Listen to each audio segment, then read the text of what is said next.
hottest new status symbol in Silicon Valley is a subpoena in the Twitter Elon lawsuit.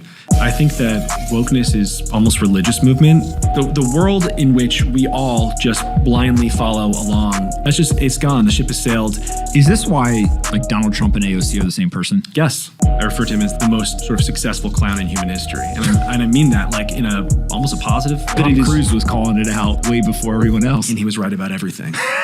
A couple of congresswomen. Or fake handcuffs. Yes. Wikipedia is a battleground, just like the dictionary is a battleground. Explain that.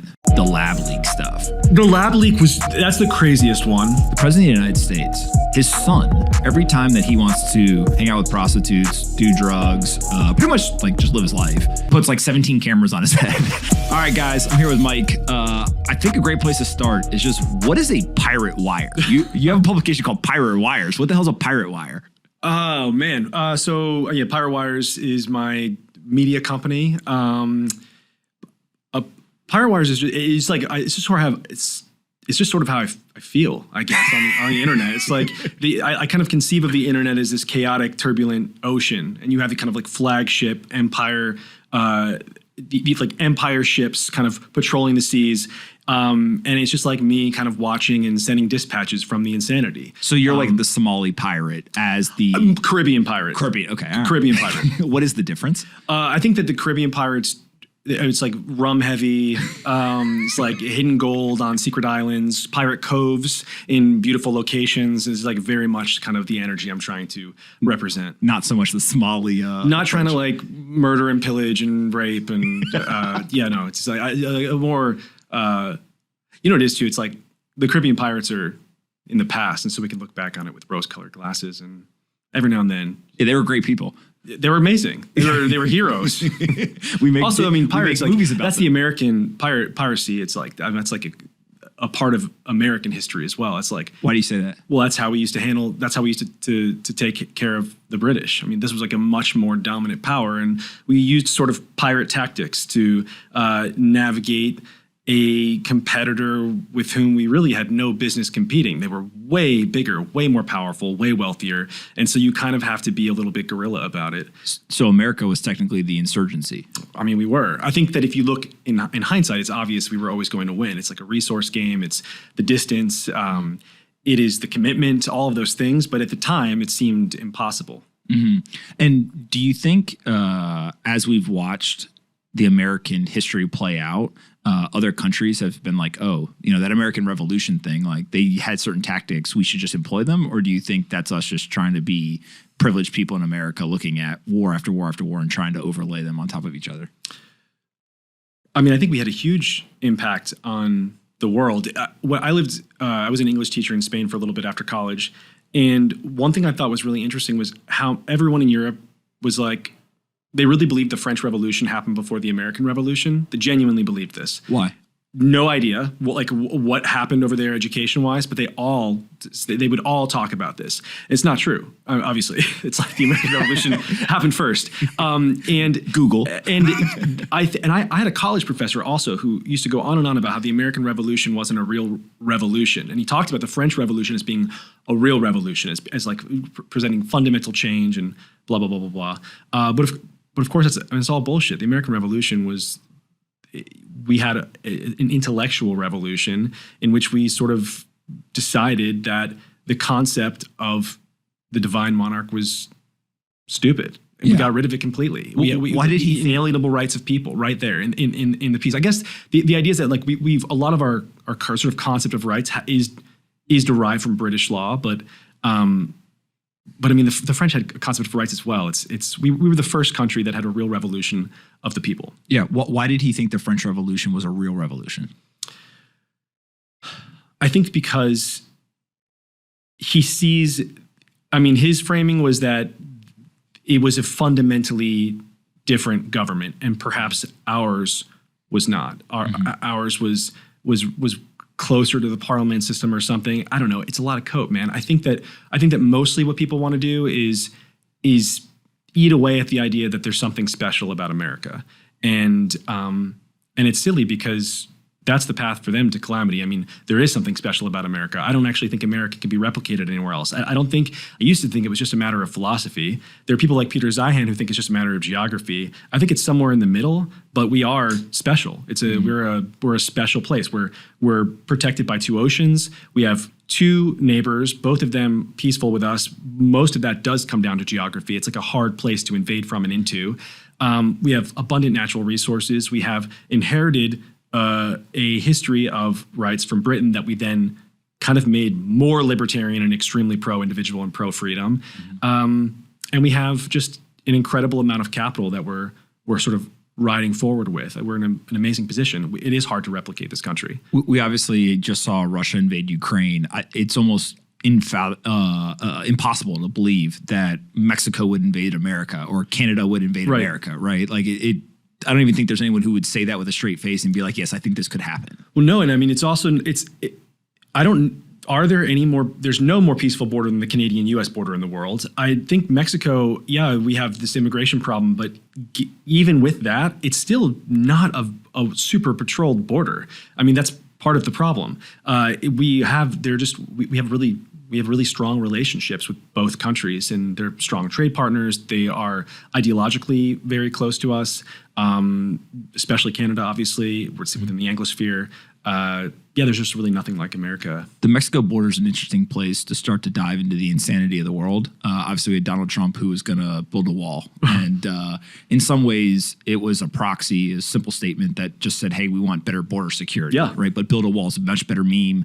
It really gets people jazzed up. Well, I think what I loved about it is when you say no to it, you have to answer the question of like, well, why? Why don't you want the wall? Mm-hmm. And you either say because it's not going to work, in which case you're admitting that we need to stop this sort of like free flow of illegal immigration from South America, or you say because I don't believe in the concept. And I mean, the entire left has really gotten to a place. The idea that we should have open borders was a pretty radical idea that was strongly libertarian. It was not leftist. It was Bernie Sanders was anti-immigration because of labor. Libertarians were open borders. It was a Koch brothers thing. Mm-hmm. That has completely changed. The Democratic Party has more or less, in rhetoric at least, adopted the language of libertarians on things like immigration. And then in practice, it's more complicated because the sort of both major parties have less of a hard time lying. Libertarians, to their detriment, love to be sort of principled and honest, no matter what, to a fault. Why do you say that the Democrats have kind of almost taken over or infiltrated the like open border movement? What is their argument? I think it like happened to them. I think that wokeness is like a pretty chaotic, crazy, almost religious movement that, it reminds, I don't know if have you watched Game of Thrones? No. Okay, well, there's this sort of evil queen who I love. Her name is Cersei. I'm not surprised you love Game of Thrones. She's the illegitimate ruler of King's Landing, and she has to fend off the new young guns. And to do this, she invokes a growing religion. She goes to a religious leader. He's like this very like austere, like Jesus-looking kind of guy, no beard, but like barefoot, walks around everywhere, pro-poverty. It's like all of that. Adam Newman just a couple centuries ago. Yes, little shaved down, a little more like a little older, shorter hair, but very Adam Newman-esque. And she aligns with it because it's powerful, and she uses it to destroy her enemies. But then it comes after her, and it's like, no, you're impure, and it just burns. It sort of like burns that world of power down.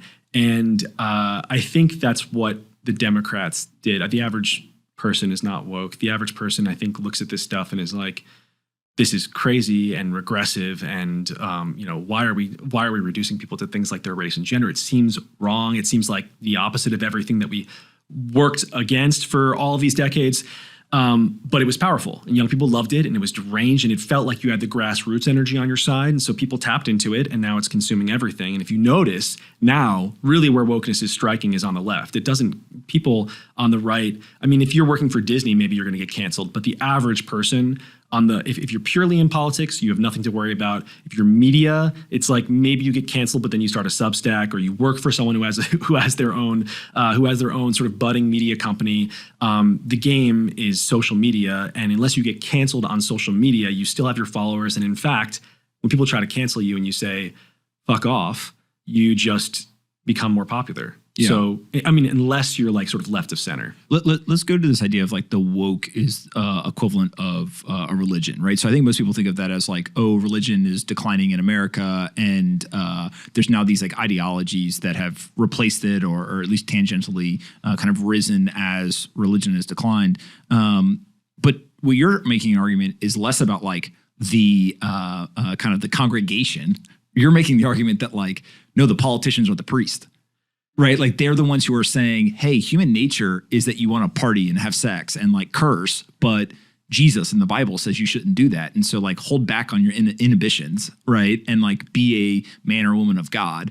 The politicians essentially, or the leaders of the woke movement, are almost saying, hey, you all don't want to view the world this way, but like this is the pure or ethical way to view things. Right. I mean, first of all, I don't think the political leaders are actually the priests. Okay. I think that it's like academia is where it started. It's mostly professor oriented. This is why these people are also obsessed with like forgiving college debt and getting everybody into college, even though it is increasingly obvious that the meme of if you go to college, you're going to do better than someone who doesn't is incorrect in most cases of the liberal arts that are so you go and get a gender studies degree and you're now $100,000 in debt because you went to a pretty good school, but you kind of like squeaked your way in. Mm-hmm.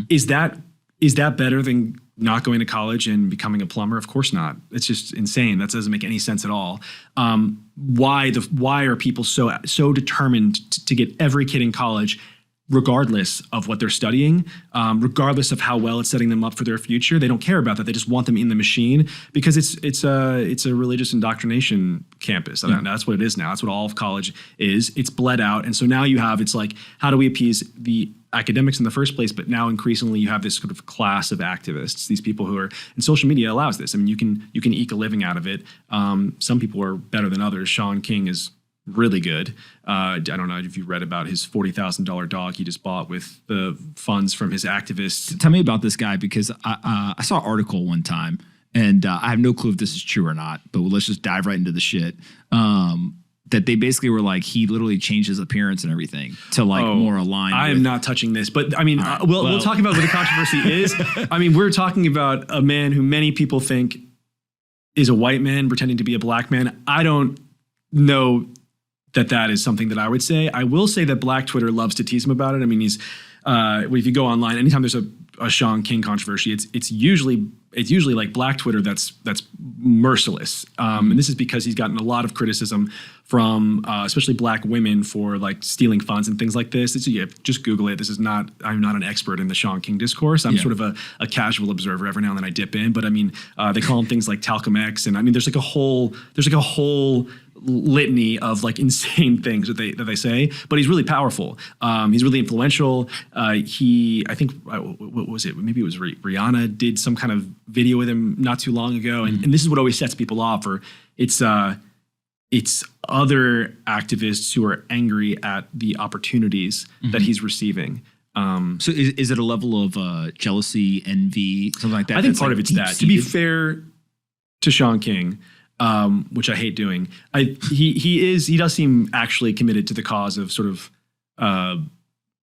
He really believes in the like police brutality stuff, and that's a big part of what he talks about. But he's gotten famous because of it, and he's made money off of it, and he gets incredible opportunities because of it. And I think people see that as in some way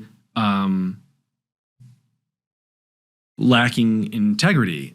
Because to go back to our model for religion is Christianity, and that is austere, and it's nothing about the physical world matters. Everything you're doing is for this sort of next world. You're working towards that, and this is mapping to that in some way. And so if you're making a lot of money and you're really successful and you've got all these sort of like worldly riches because of your sort of your like goodness, then it's how good is it really? Like, I mean, are you really an activist, or or do you just play one on Is that Twitter? the playbook now? Is like drive a bunch of attention and then figure out a way to monetize the attention. And we're watching this. There's obviously the woke component. There's a Shaun King. There's also you can go through the right. You can go through kind of all the different causes. And like there seems to be, if you throw out an issue, we could all think of like the one person on social media who's like hung their hat on that thing and ends up building up a huge audience and then like figures out a way to monetize it. I think it's like, I don't even think people realize what they're doing online. I mean, it's a really chaotic place because of the incentives. And the incentives on social media they're all towards either the novelty or the extreme, because that's what drives attention. You want to get attention. You want likes and clicks, retweets, you want followers. And the way that you get that spotlight is by doing something that no one else is doing. I think the average person, I think most people, myself included, you live on these platforms, and over time, you kind of internalize the rules. You have a sense of them. You can feel it. Like when a tweet's not doing well, immediately you have if you have enough followers and you have a kind of expectation of a certain kind of engagement, you can feel pretty much within the first minute whether or not something is working or not. And at that point, I think that it's just behavioral therapy. This is how behavior therapy works. It's positive reinforcement. When you don't get that hit, you discard that tactic, and when you do get that positive hit, you keep up with that tactic. You dig in deeper, stronger. It takes a lot to guard against that kind of stuff and to try and be honest with yourself and to say the things that you want to say with your platform. Most people aren't even thinking about this stuff. They're just naturally sort of guided. It's Marshall McLuhan talking about the medium as the message. Like the medium that we exist inside of shapes the kinds of stuff that we talk about, the way that we talk about the things that we talk about, the way that we talk about them. This is very much, I think, what we're seeing on all across social media, and every platform is going to be a little bit different. Whether it's short form words or video or whatever else, they all have their own rules, and so naturally you're going to see a certain kind of content in each. And with the activists, for sure, I think that's what's happening. I think that people are gravitating towards the extreme because that is what's rewarded, or the extreme, the bizarre, the sort of the controversial, all of those things. Is this why like Donald Trump and AOC are the same person? Yes. Right. Like they employ the same tactics. It's on two different ends of the political spectrum. They live on. I don't really see Donald Trump as classically ultra right. I mean, people like to call him a fascist. No, he was a Democrat, and he said that if he would just run as a Republican. I see him as more like, I see AOC on the far left for sure. I see Trump as an outlier kind of. I once referred to right after the January 6th, I referred to him as the most sort of successful clown in human history, and I mean that like in almost a positive sense. Like I think that he is the court jester, and he did the most clownish thing possible, which is he won the presidency, and then we had a clown on the throne throwing eggs at the court for 4 years, and it was crazy. He threw the curtain back. It was entertaining as fuck, and it did what a clown is supposed to do. He threw the curtain back, and we saw how things really worked. And he threw the curtain back of power. He threw the curtain of power backwards. We saw the machinery behind it all. And then he laughed, and we laughed, and is this why like the reason why I say it was so entertaining was regardless of you right, left, independent, anywhere in between, even the media companies, like they literally could not look away. It was just obsessed. It was the greatest show on earth. Yeah, if you put Donald Trump's name in a headline, viral. Well, he's an entertainer, and so of course, America, I mean, given the mediums that are dominant, would ultimately elect a really sort of savant level entertainer. Donald Trump has an intuitive sense of crowds. He is funny. I think that this is one of the biggest mistakes Democrats made was they would meet him. He would say something and they would be like, he's so angry. He's filled with so much hate. And it's just obviously not true. He's laughing all the time. He's having fun. And if you can't if you can't acknowledge that he's telling jokes and that they're landing, then you can't fight with him because he's playing a different game than you are. You have to be at least as funny as, you have to at least have a sense of humor, or you're just never going to survive in a fight with Trump. Yeah. Scott Adams wrote a whole book, and he basically talks about the two moments that everyone should have known, like, hey, it's over. Was one on the kind of logo or the mantra, mission, whatever you want to call it. Supposedly Hillary Clinton ran like 100 plus tests on what it was her slogan going to be. And so it ended up coming together like stronger together, right? Which is like very politician, whatever.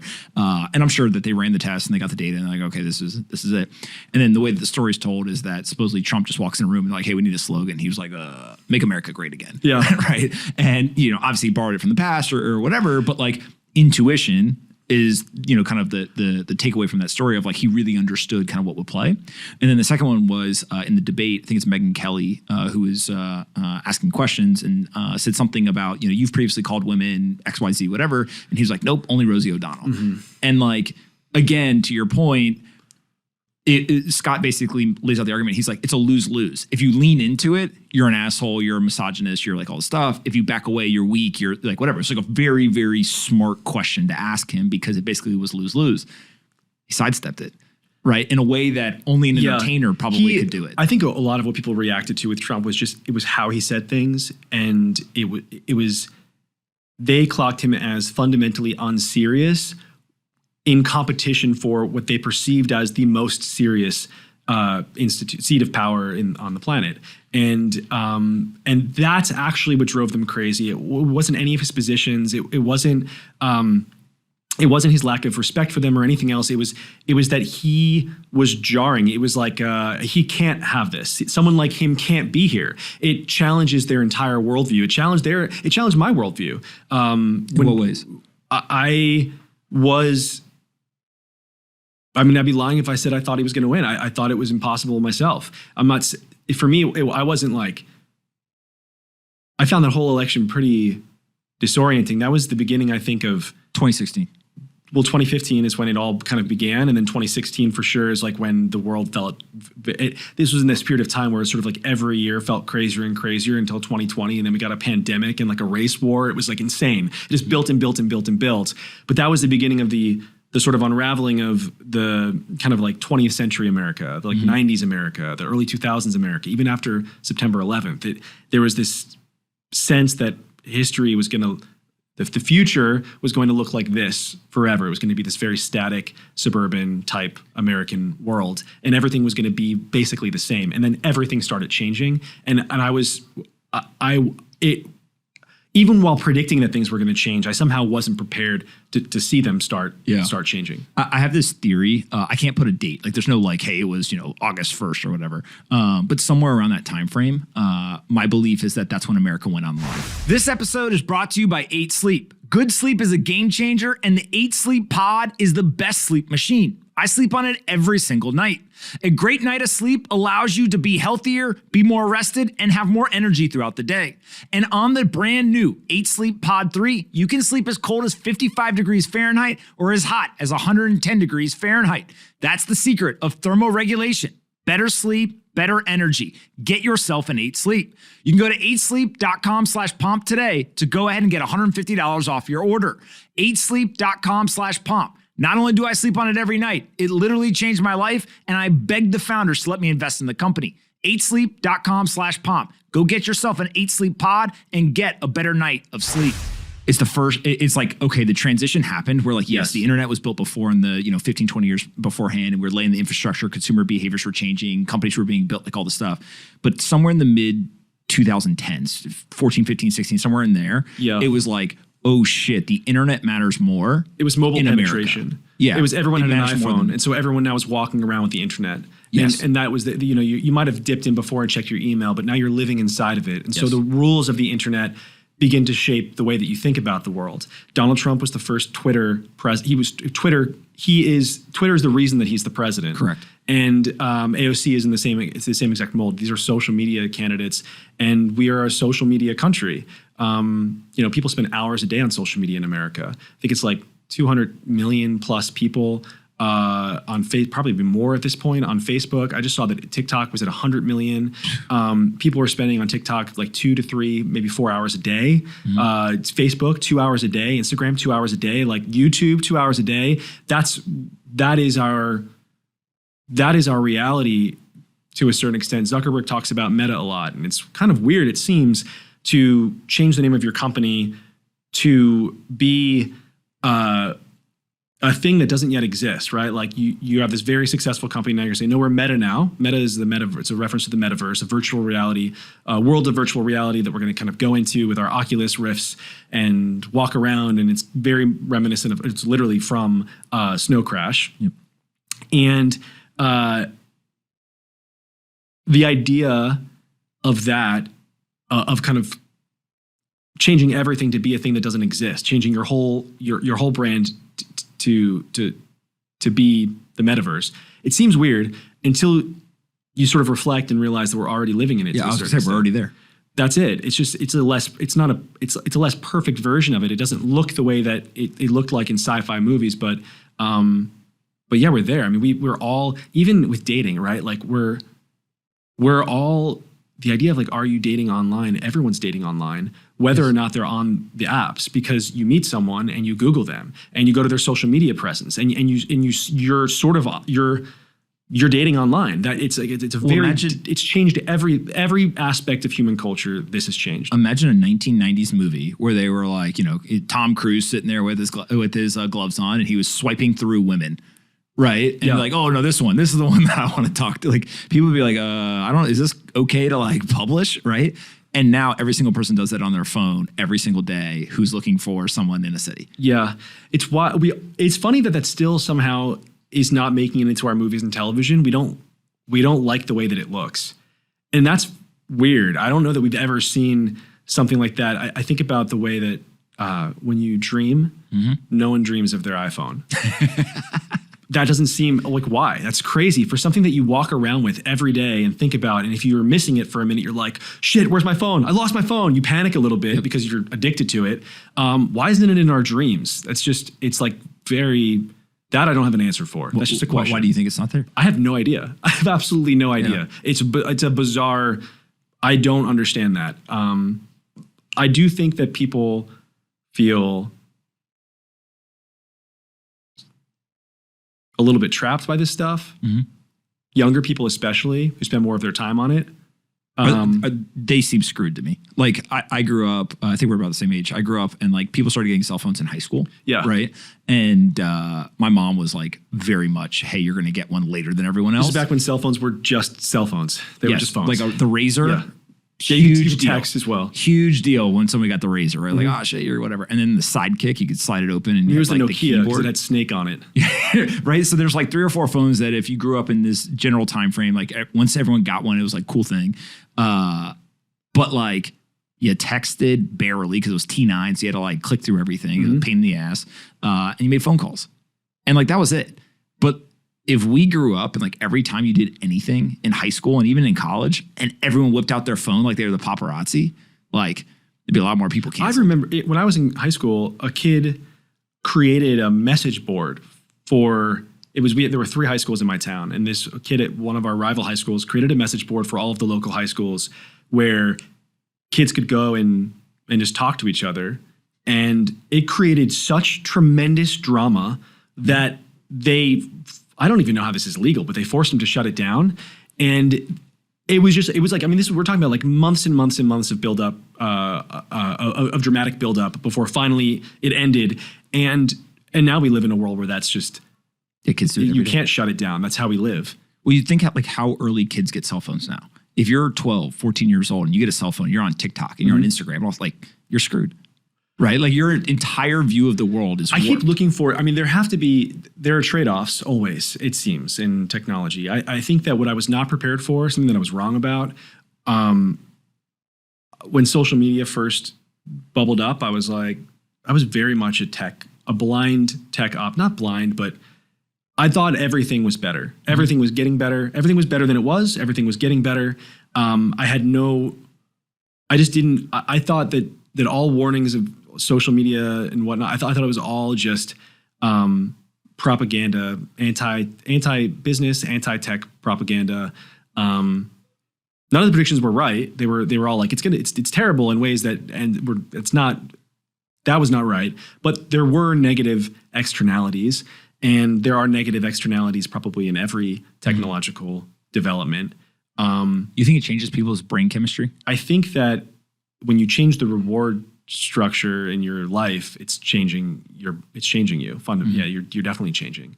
I don't know if it like physically changes your brain. I'm not a brain guy, but you got to bring in a neuroscientist, I think, for this conversation. You don't have to be a brain guy. I mean, but I know Tom that Cruise was calling it out way before everyone else, and he was right about everything. This is it. This is Tom Cruise is really. I wrote about this in Pirate. This is in a piece called Dark Plots and Secret Explanations in Pirate Wires. I wrote about Tom Cruise. This is like part of my process is, I'm sort of. We used to say surf the web. It was such a great phrase. And that is kind of, I'm out there. I'm it's like the equivalent of Caribbean pirate versus Somali pirate, right? Is like you can go on the internet or you could surf the web. Surf the web sounds way better. Yeah, I'm surfing. I'm cruising. I'm on my pirate ship, just like chilling out, like laughing, looking at all the insanity. And then every now and then, something happens that feels like it represents a lot more.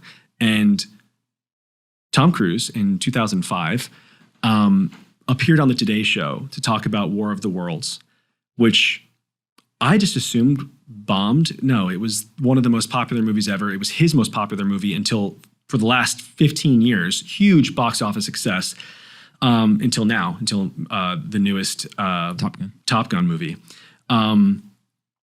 2005, he appears on the Today Show with Matt Lauer, and this is in this sort of moment in which he's been framed as pretty crazy by the media and America. I mean, everyone thought he was crazy. It was Scientology. I think I was in college, and I mean, talking about crazy Tom Cruise was a thing that people did. Yeah, Scientology was there, but also he had just a month prior to this interview with Matt Lauer, he jumped up on a couch on the Oprah show and talked about how much he loved Katie Holmes. And in hindsight, I look back, I'm like, I watched the interview, and he just looks like he's being like a crazy actor guy. It doesn't seem unhinged to me. I mean, I think part of that's because there's so much unhinged behavior around us now that I look back at that and I'm like, that's just a guy. That's just what they do. That's just like how we all do it now. But he's on his sort of like tour of crazy. And so he goes on the Today Show. He talks about War of the Worlds for like 5 minutes. And Matt Lauer's like, cool. So you said, I forget the actress's name. You sort of criticized her for being on antidepressant medicine. And that's messed up. They like respond before the entire nation. Which is wild that that's what they used to do, right? Like crazy. What do you think? Yeah. Like you're here. I mean, that's even to this day. I mean, it's always your movie or your book is just an excuse to get you on the show. And then it's like, now tell me about your personal life. But Tom Cruise's personal life was a little more interesting at that point because of the Scientology stuff, because of his new bride. Was she like coerced into marrying him? I mean, there are all sorts of crazy rumors. And he had these really extreme views about psychology or psychiatry, which is that it is pseudoscientific bullshit. And he just said, there's absolutely no scientific evidence supporting the notion that depression is caused. The root of depression is a chemical imbalance in the brain. Which at the time was accepted scientific Well, here's fact. the thing. It wasn't. Okay. Like everyone said that. And that was the accepted thing. It was, you are crazy. How dare you say this? Unbelievable. But what just happened? So this interview resurfaced in which he says, there's no evidence for this. And then, I mean, there are endless articles about how crazy he is, how dangerous this was. The study comes out, an umbrella review of all of the studies on this subject over the last, several decades. And what it concludes is not that depression isn't caused by a chemical imbalance in the brain. We don't know what causes depression. What the conclusion that we have is that there's no evidence for that. Mm-hmm. And there hasn't ever been. And it was a huge deal. Everyone was like, wait a minute, Tom Cruise clip resurfaces from 15 years ago, 17 years ago. And suddenly we have this weird conversation about experts. And what I thought, I mean, this is my this is my jam. I love to write about this kind of stuff in the contemporary world. Like I love to talk about when the experts are wrong and some random asshole on Reddit was right. But this struck me as different because the conversation, on looking back, I remembered it as being crazy. I remembered him seeming crazy and rude, and it was like this wild thing. If you watch the interview now, it's so calm and normal. And Tom is definitely like, you need to educate yourself to Matt Lauer, which is accurate. But he wasn't crazy. He wasn't yelling. He wasn't saying anything that was completely untethered from reality. It was a very regular sort of conversation about studies that he had read.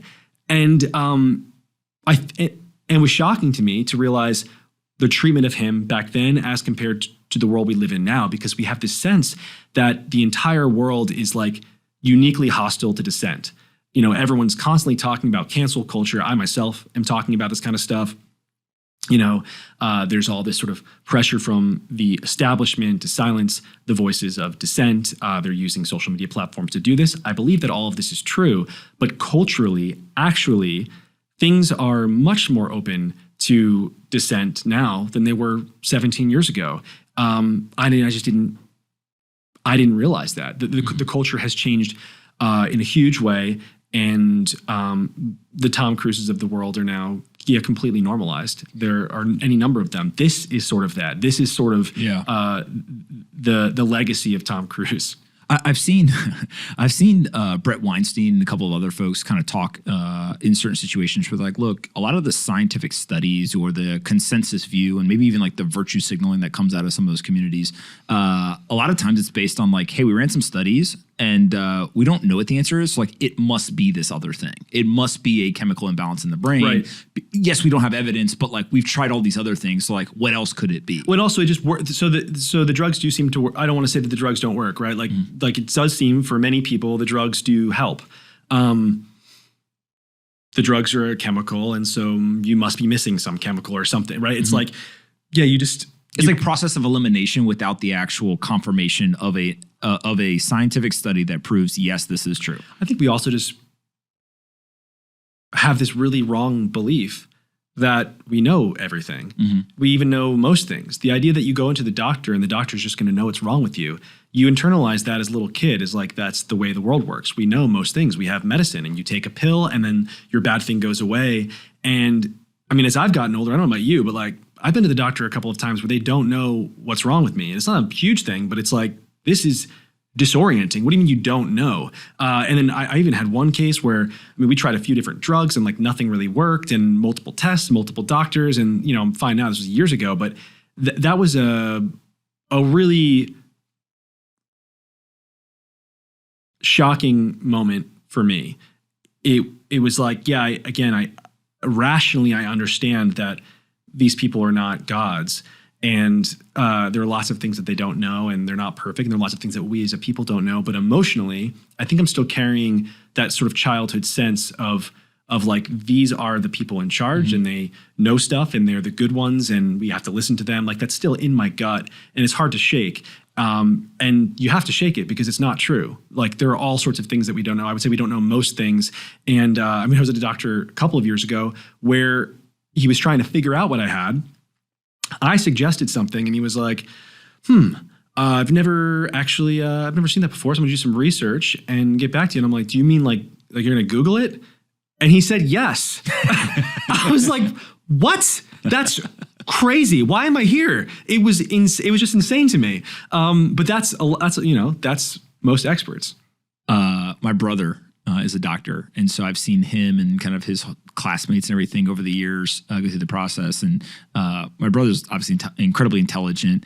And I always ask him as like a gut check on like the healthcare system, like, hey, evaluate like people you come in contact with in like the hospitals or the doctors or whatever. And he's like, well, it's like everything, you know, like there's some incredibly intelligent, like I'd trust them with my life. There's other people, you couldn't pay me to go see them, right? And so like you get the dispersion. And I think this is where you end up, even if you look like here in Miami, like there's certain healthcare facilities that people are like, this is amazing, right? Like everyone should go here. And there's other ones where literally it's like, oh, everyone that goes there dies, right? And like when you think about it, you're like, holy shit, But that's not unique to any geography. Like if you go to, especially in small towns, if you go, like people are just, they don't have confidence, right? And it's because of these experiences where they're talking to a doctor and doctor doesn't know the answer, or they believe that something, there was medical treatment and there was wrong decisions made and there was a bad outcome, whether it's, unfortunately death or, something less severe. But you start realizing you're like, it's not that nobody knows nothing. It's just that like, the level of expertise that we assign in many different fields is nowhere near what in our minds we hope it is. Yeah, and I think the big difference between today and 20 years ago is now people are just logging onto the internet and disproving things that the experts are telling them. And I think what you're saying is right. There are people who are just very smart and very competent and probably should be in charge. Great, love it. Would love for them to actually be in charge. The problem is that we're a huge country and we need a lot of doctors and we need a lot of government officials and we need a lot of people working in business or what. I mean, every sort of aspect of the society. You need a lot of people. Most people are not that good. And so you're going to have a lot of experiences with people who suck. And every time you do, and then you go and you prove that they're wrong yourself, it chips away at this idea that there are people in charge and that they are good. And that makes you feel sort of ungrounded, like untethered to the world. Like you feel nervous, like you're living in a world of chaos. That is, I think, it's a very internet kind of phenomena. There was this AP article that came out, Dark Plots. It was, what was it? It was just like more Americans are believing in conspiracy theories, dark plots, and secret explanations. And they go into this very sort of breathless warning about what's going on. And they say, like more than ever, Americans are turning away from scientific experts and government officials and the media. And basically they're turning to the internet to talk to these like crackpot, crazy Alex Jones types people. Well, in the first place, like Alex Jones has been wrong about stuff, but he's also been right about some stuff. And eventually America's going to have to deal with that. In the second, what I was more interested in was this concept they can't let go of, which is that they are in some way deserving of authority after years of proving that they are not. That is over. The world in which we all just blindly follow along with the hegemony, the sort of like hegemonic media powers, it's gone. The ship has sailed. What's going to happen increasingly is people are going to be interested in looking for single individuals who they trust to help them make sense of the chaos. And this is the success of Joe Rogan. This is like really what he does is he's fun. People connect with him personally. And then he's sort of on air, fact-checking things and sort of navigating complicated topics that are interesting with a guest. And he's sort of like getting to the bottom of stuff, which is how we all feel. It's every scary thing that happens in the world that actually affects our life. So COVID was a great example of this, where you have to get to the bottom of it. And you can't trust the people who are telling you shit because you keep catching them in lies. So where do you go? And you go to the internet and you start Googling around and you find some crazy person who's telling you it's like a microchip, the vaccine's a microchip by Bill Gates or whatever. And then you see someone who's maybe like, okay, it's probably not a microchip, but here's what the studies that I've read and here's what I think. And I mean, that's the future. Is we're gonna be finding, for better or worse. I'm not saying this is better. This is the world that we're heading towards. I'm writing a piece right now. I'm going to publish it before this comes out. I'm pretty sure, called Digital Osmosis Theory. And the entire idea is that in the analog world, we trusted institutions and experts.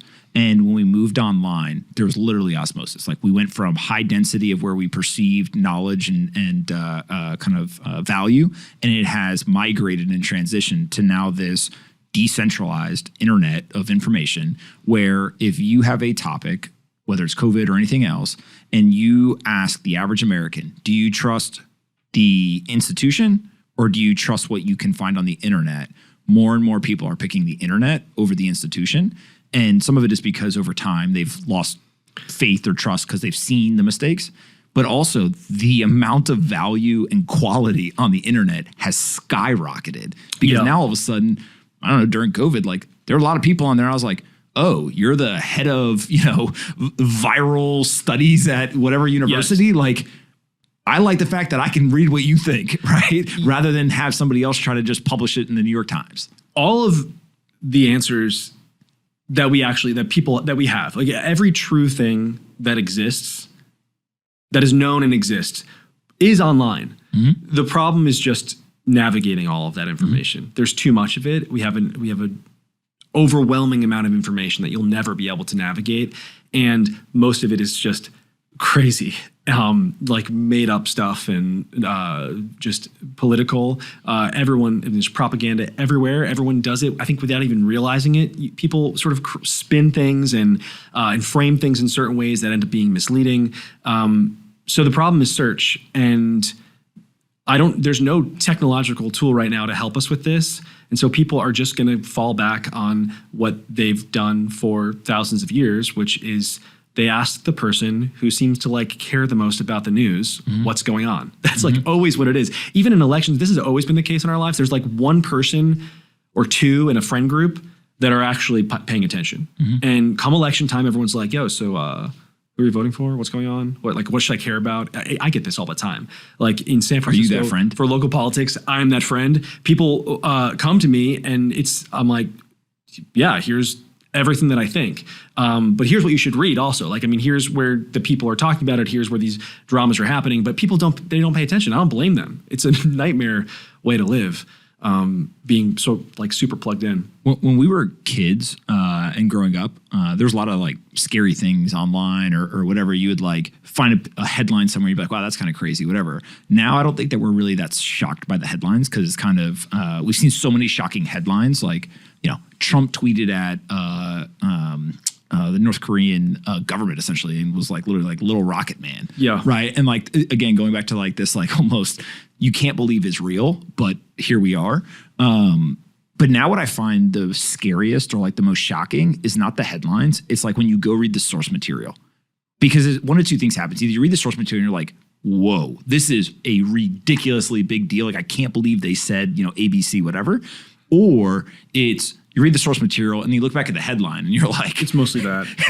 like how did this headline come out of this piece of source material? It's mostly like a weird study of 10 people. If it's a medical thing, it's like, 60 people were studied and it's not conclusive. And the headline's like, diabetes is caused by rare fungus found on French fries from McDonald's or something insane. And it's like, it's not accurate. Is accurate. It's like just accurate enough to not be sued in America, which is a country where it is like famously difficult to be sued for saying stupid shit. Like that's the kind of media dynamic. There's a thing in the Bitcoin community. There's a study that happened in Nigeria. It's self-reported, and they surveyed, I think it's like 1,000 to 4,000 Nigerians, and they asked them, how many of you have used or hold Bitcoin or cryptocurrencies? And the claim of the study is 32% of Nigerians use crypto. And so like, doesn't take that long to quickly figure out, okay, there's like 200 plus million people in Nigeria. Yeah. It's growing at a pace where by 2050, there'll be more Nigerians than Americans. And so that's like a big number. You don't even have to be a mathematician, right? You just know tens of millions of people. And then you look and you're like, but the estimate is that there's like 150 million people globally that use the technologies. And you're like, so a third of all the people are Nigerian? Like, something seems off, and I'm going to go with the sampling of 1,000 to 4,000 people as like the error here. Mm-hmm. And so like, by the way, like directionally is probably correct, right? So you can say like, okay, there's high internet penetration, mobile phone penetration, like they have a failing currency. Like, yes, it probably does have a higher than normal penetration and use of the technology. I wouldn't hang my hat on the 32% being like the number. Mm-hmm. And it feels like if that's happening in a study that frankly doesn't really matter in the grand scheme of like your health, my health, the way we live our lives, whatever, like what's happening in like the medical environment, what's happening in these other areas. I think so. What process that you're going through right here, I mean, this is anytime that you want to understand something, this is the way that you do it. And it's usually like you talk to a friend about it, you read the headline, you dig in a little bit. My friend and colleague Aaron Gleason at Founders Fund, she runs PR. Like we always are talking about stories together. And it's like back in the day, there were the diversity studies, and it was stuff like that had to do with disparity in gender pay and things like this. And so the article would come out with some like really wild headline about women making like 30% less than men or something. And you'd be like, wait a minute, like what actually is happening here? And that's when we both got in the habit of really, this was like back in 2017 when I think Me Too was happening, and just clicking into every single study, like reading exactly what people were talking about. But that process is increasingly normalized across the culture. It's like you have two options: either be a detective or just don't know what's going on. And I think a lot of people are fine. Most people are fine, just not knowing what's going on. But they do want to know someone who's a detective, and they want to be able to dip in, or do they want to be able to check in with that person and be like, "Hey, did you see this crazy headline? That can't be real. Is that real?" And then that detective puts on their little detective hat and answers the questions for them. But I think so there's some topics for sure, right? San Francisco politics, perfect example. Like it's a thing that people in San Francisco really care about. Maybe there's some other folks who are like, you see San Francisco as like the city on the hill for woke politics and like, does this experiment work or not or whatever. And so like there's some group of people who care, but like in the grand scheme of the 7+ billion people in the world, like nobody really cares, right? So you, from a time investment standpoint, you do want to have that friend, right? But then there's like what I'll call the normalization of like the conspiracy theories, right? That's now entering the mainstream conversation. And so let's use, the administration, the White House recently came out and was like, a recession is not 2 quarters of negative GDP growth. Yeah. And you're like, okay, I don't think that's right, but let me go to the internet, right? And kind of you start the detective process. And what you find is like, there was, the first question I had was like, okay, cool, what is the definition? Yeah. And then the answer was basically like, oh, there's like this organization, the National Bureau of Economic Research. You're like, sounds made up, but okay. And they're like, and they just tell us when there's a recession. And you're like, well, what's their criteria, right? And then it's like, well, we look at a confluence of factors and like list like 20 different things. And they're like, it's vibes. Yeah. And then we just like, we'll tell you when there's a recession. And you're like, okay, so like basically the definition of a recession is no longer 2 consecutive negative GDP quarters. It's now like when these people say it's a recession, it's a recession. Okay, who works there, right? Like you start like going down and you like end up in a real bad place very quickly, and like the trust in institutions like falls off a cliff. But you're like, all right, fine, whatever. Whether it's labeled a recession or not, at the end of the day, like small businesses, big businesses, investors, consumers, whatever, they're going to like act how they psychologically feel the economy is. So kind of vibes, right? Mm-hmm. But then they go on national television and they're like, not only is it not a recession, but like it's never been a recession, right? And like they like double and triple and quadruple down. And like to some journalists' credit, like some people are like, I have a question, right? And they ask. Other journalists are just like, oh, we're actually just PR. Like, we're just going to regurgitate the state talking points, whatever. But then you get on Twitter. And Twitter is the Super Bowl of internet detectives. Oh, yeah. What's war? It's information. The whole culture is information war, but Twitter's the arena where... Yeah, it's the Coliseum. Yeah, that's where the combat takes place. And so, of course, you get in and like...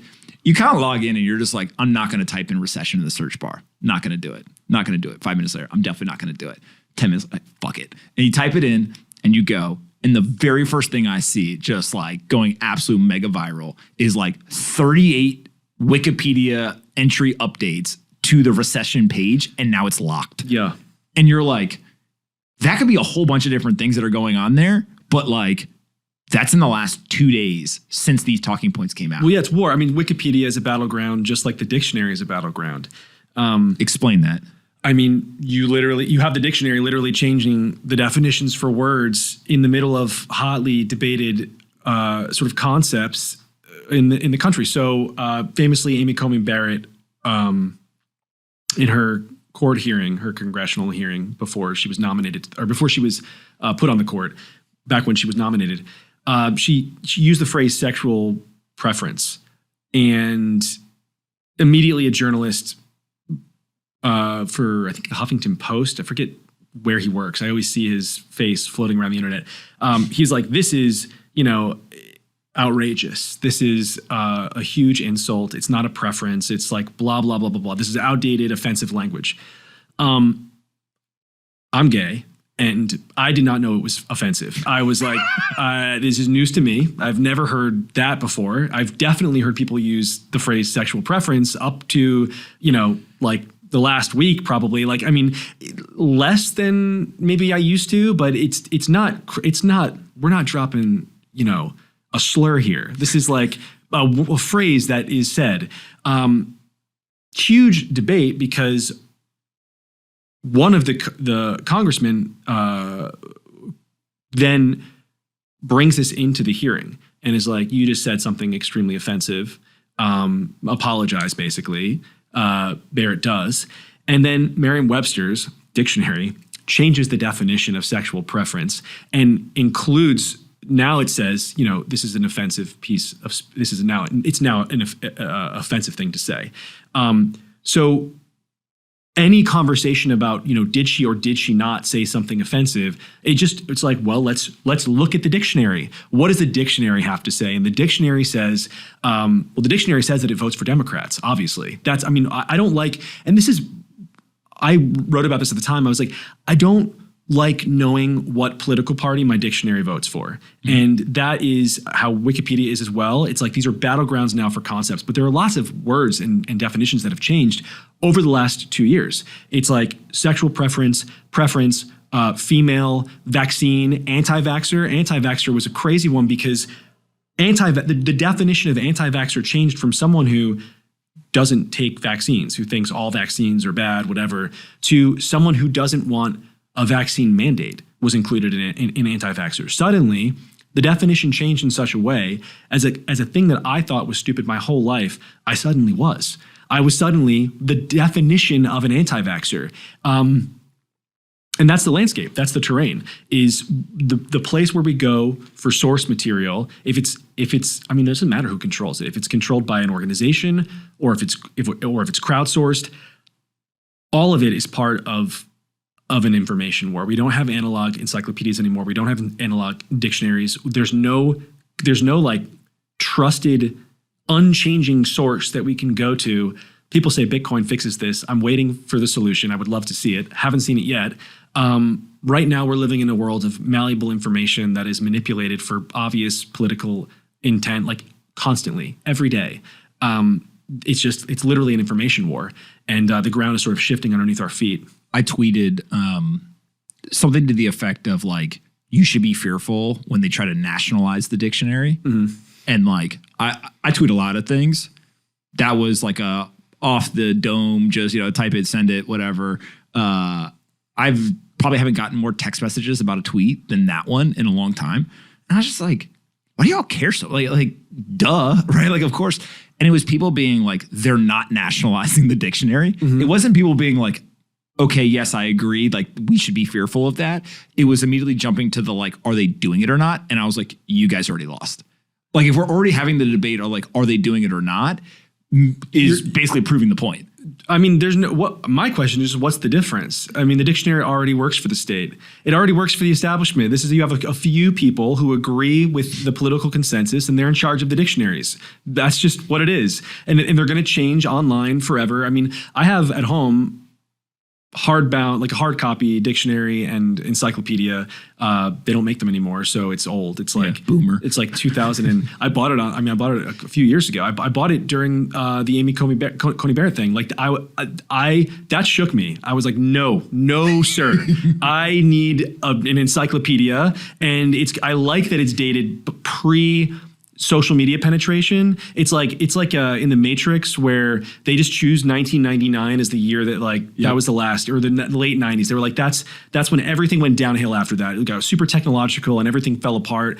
And so they just simulate that world forever. I'm now living in that. It's like an information simulation of just before the chaos began. The truth is I still get most of my information online. Yeah, but I've got the encyclopedia there if I'm really confused. And you can look back and just see how things are changing. It's basically a snapshot of how people used words and definitions, and then you can see how far we stray from Sure, that. and language changes, of course. It always changes. It has always changed, especially the English language is an especially malleable language. It incorporates a lot.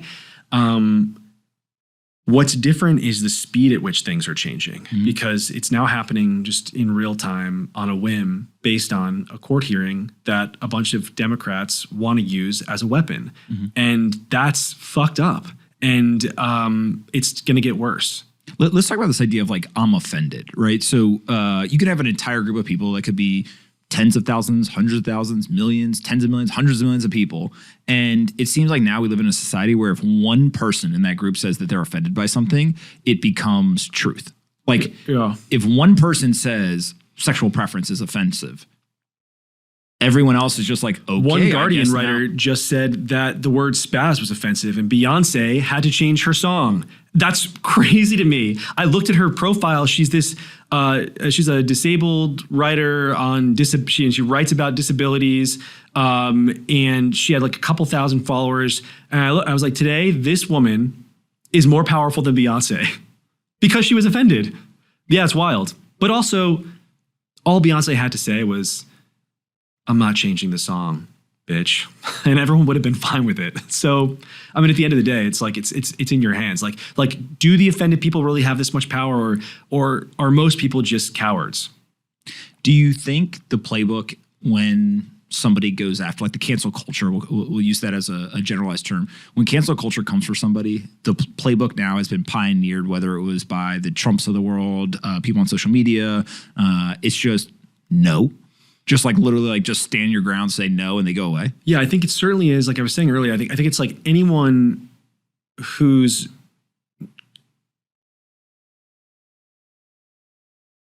it becomes hard when people who are more inclined to being offended are in your sort of, they're part of your fan base. And that's not a problem that I have. And so I don't worry about it. But if you are Ocasio-Cortez, you should worry about it. You know, if you're an entertainer or a singer with a ton of young people on TikTok who are obsessed with the language of offense, then it's going to be a more challenging equation for you to figure out. I do think that, well, listen, culture is changed, and this is something that I was writing about. You know, this last piece, I was writing about this a little bit. The sort of shocking realization that there's more room now than there's ever been for dissent. There are whole funding apparatuses for it. Like, you can make a living off of it. I think culture is on the side of people pushing back against this stuff. The problem is wokeness controls everything. I mean, it is infected. I wouldn't say controls, but it has infected every edifice of power in the country. You know, from the military to your local office of, you know, small business, whatever the fuck, to the largest tech companies in the world. Well, at least in the largest American tech companies in the world, Chinese tech companies are not woke. I always wonder this. I always used to wonder what we used to have we still have all these diversity reports that the tech press does. I'm like, why aren't we doing these for the giant Chinese tech companies? Why is no one interested in that? It's always just ours. Or why are people not talking about how, according to the studies I've seen, the media companies are less diverse than the tech companies? Yes. Yeah, it's like no one cares about that one as much. I mean, people talk about it every now and then, but it doesn't land. It's like it's tech that they're coming for. But let's table that. Is that because money and power have like kind of flowed to these tech companies, and it's the idea of like they used to go after Wall Street very aggressively because that's where money and power is flowing. Now it's tech. It'll be something else in the future. Well, I don't think they actually believe in any of these concepts or care about them. I think that they just don't like business. These are mostly writers. They're not making much money. They are suspicious of power, which I think is a good thing, and suspicious of like capitalism, which I think is a bad thing. And their natural enemy is business. Their natural enemies are the people they cover. They do clock us, I think, correctly. They clock the tech industry correctly as very powerful and deserving of criticism. I agree with that. I think that what they're critiquing is not what I'm critiquing. They're critiquing. I'm critiquing abuses of power, in my opinion, specifically on social media and things like this, the censorship stuff. I think when you control the entire town square, you have, I think you actually do have a responsibility to uphold American values, things like some semblance of openness and free speech. they're not critiquing stuff like that. They don't care about that. They don't care about all of the control that a censor would naturally have. They're critiquing like the concept of these things. They don't believe in that. That's their problem. It's like business conceptually. So that's where we part ways.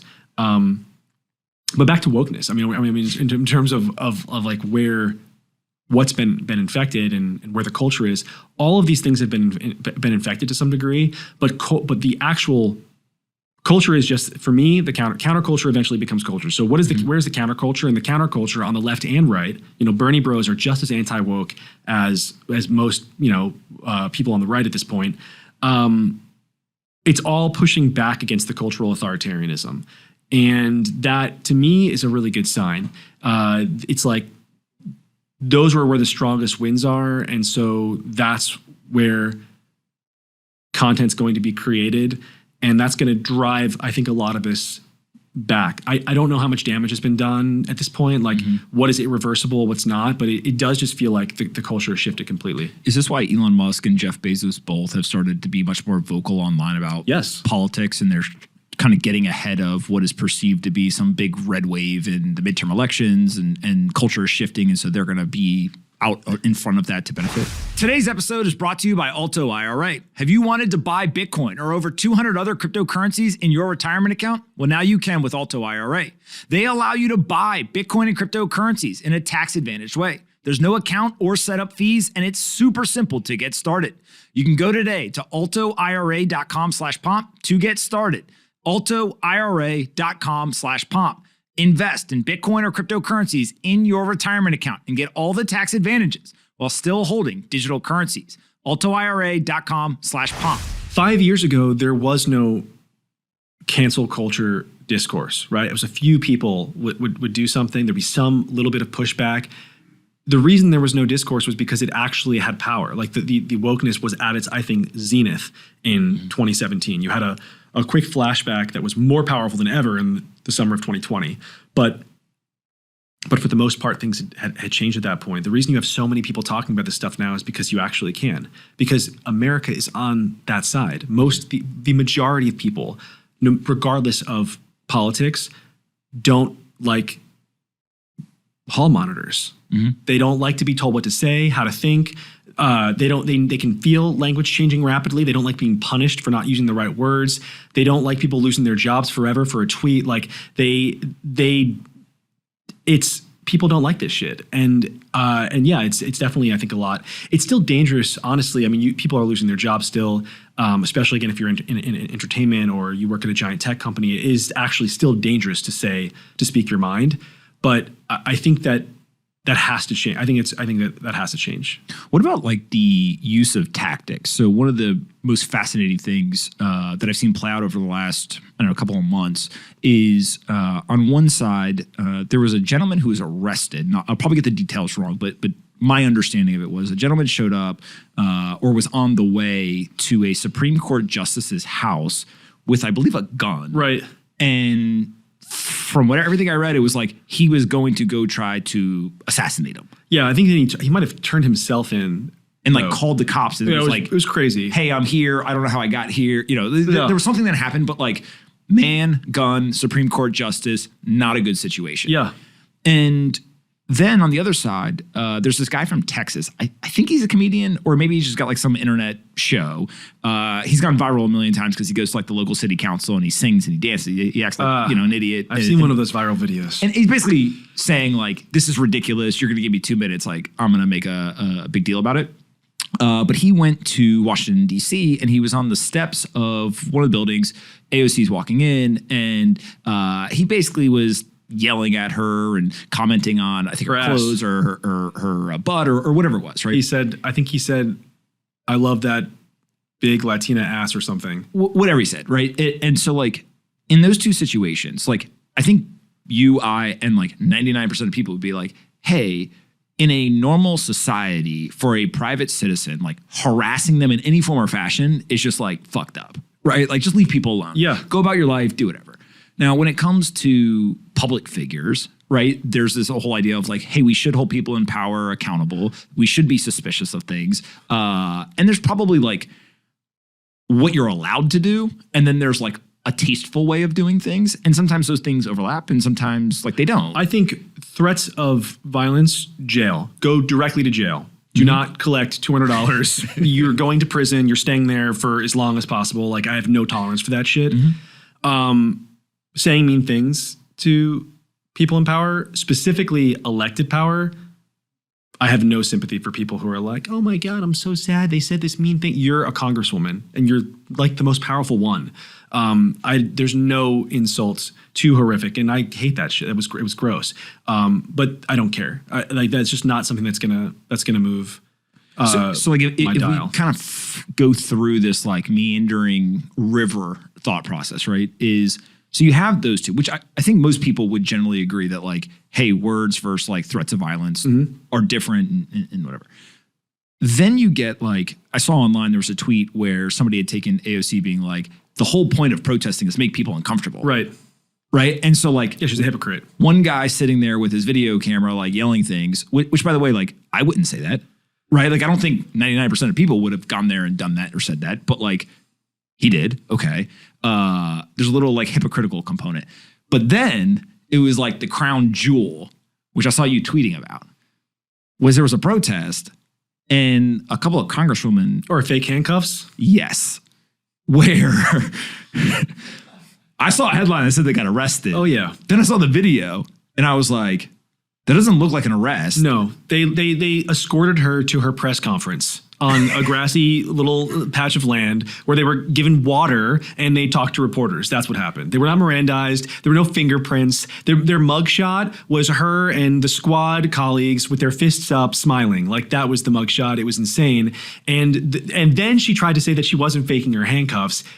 No, a ludicrous, obvious lie. Her hands were behind her. They were like on top of each other. She did one little fist thing, which, you know, the left is saying, well, clearly she wasn't faking her handcuffs because she put her fist up at one point. It's like, yeah, because she's an idiot. That's why. Because she got too swept up in the moment and put her fist up and blew the whole thing. But the point was for her to be photographed with her hands behind her back and a cop next to her. So it looked like she was handcuffed. So that headline with that picture would go viral. And it did for a minute, but the internet sleuthing is a powerful thing. And the story really did become, I mean, I'm not going to sit here and say that the media won that one. The story definitely became this annoying woman faked her handcuffs. I don't think the New York Times even wrote about the arrest. That day, maybe they did after, but that day I checked and they didn't touch it. And I think that that's a pretty good indicator of when someone is sort of embarrassing the establishment. And she in that moment was certainly an embarrassment. Because the thought process would be if a politician was actually arrested, it would be out on the wires, headlines. It's a huge story if Ocasio was actually arrested and sent to fucking jail for being at a protest on abortion. It's a huge deal. It didn't happen. I mean, there's this, we can quibble endlessly about the definition of arrest, but it's not that. That's not what happened there. Yeah. When you see that, does it beg the question of like, does the truth matter, or is actually the most important part in that, unfortunately, just the photo and the headline, and like you score a point and everyone moves on? You know, the idealist in me wants to say that the truth matters. But this is something I struggle with a lot myself. I believe that you should tell the truth. I think that what carries the message forward is the story.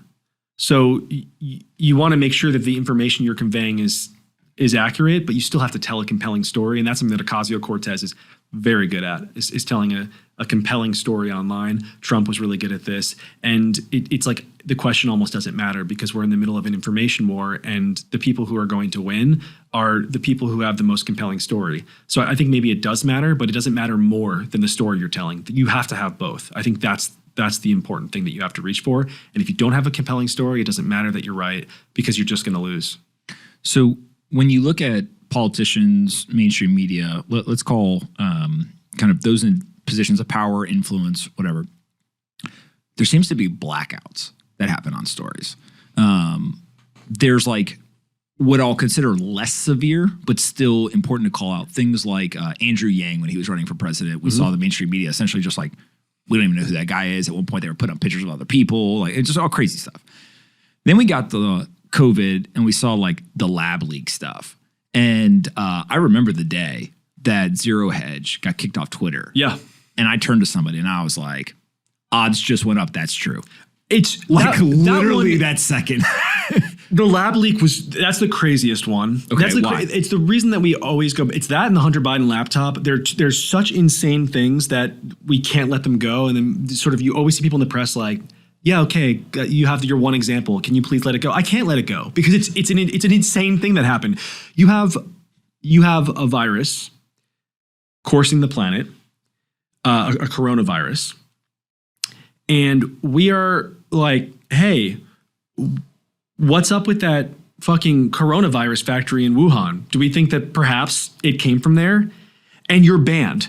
It's like I'm not saying it definitely happened. I'm saying that is a very reasonable question to ask. It's very reasonable to say like, what's up with that place down the block from where you're saying the infection happened, where all the rare coronaviruses are being studied? Can we maybe look into that? And the fact that we couldn't, the fact that there were actually consequences for looking into that for about a year, no one is going to forget that. Anybody who was concerned about that lab, only to a year later be told that, yeah, you know, you were probably right after going through an entire year of censorship. It's like you can't ever look at the media the same way again. And that was a really important one because it was clearly being weaponized. You have and it's against our national interests. You have a powerful foreign adversary did something potentially it was a potentially existential threat to the planet. If intentional could be considered. Even if it wasn't intentional. That's what I'm saying. But yeah. If it was, it would be very egregious and like absolutely imperative that we knew exactly what happened and responded. To this day, we need to know if a horrifying hell virus can be escaped from that lab, because if it can, we need to shut it down. It's like, yeah, there should be consequences for that. And it's insane that we can't have that conversation. And now we really can't. I mean, it's been years of who knows. There's no getting to the bottom. We'll never know the answer at this point.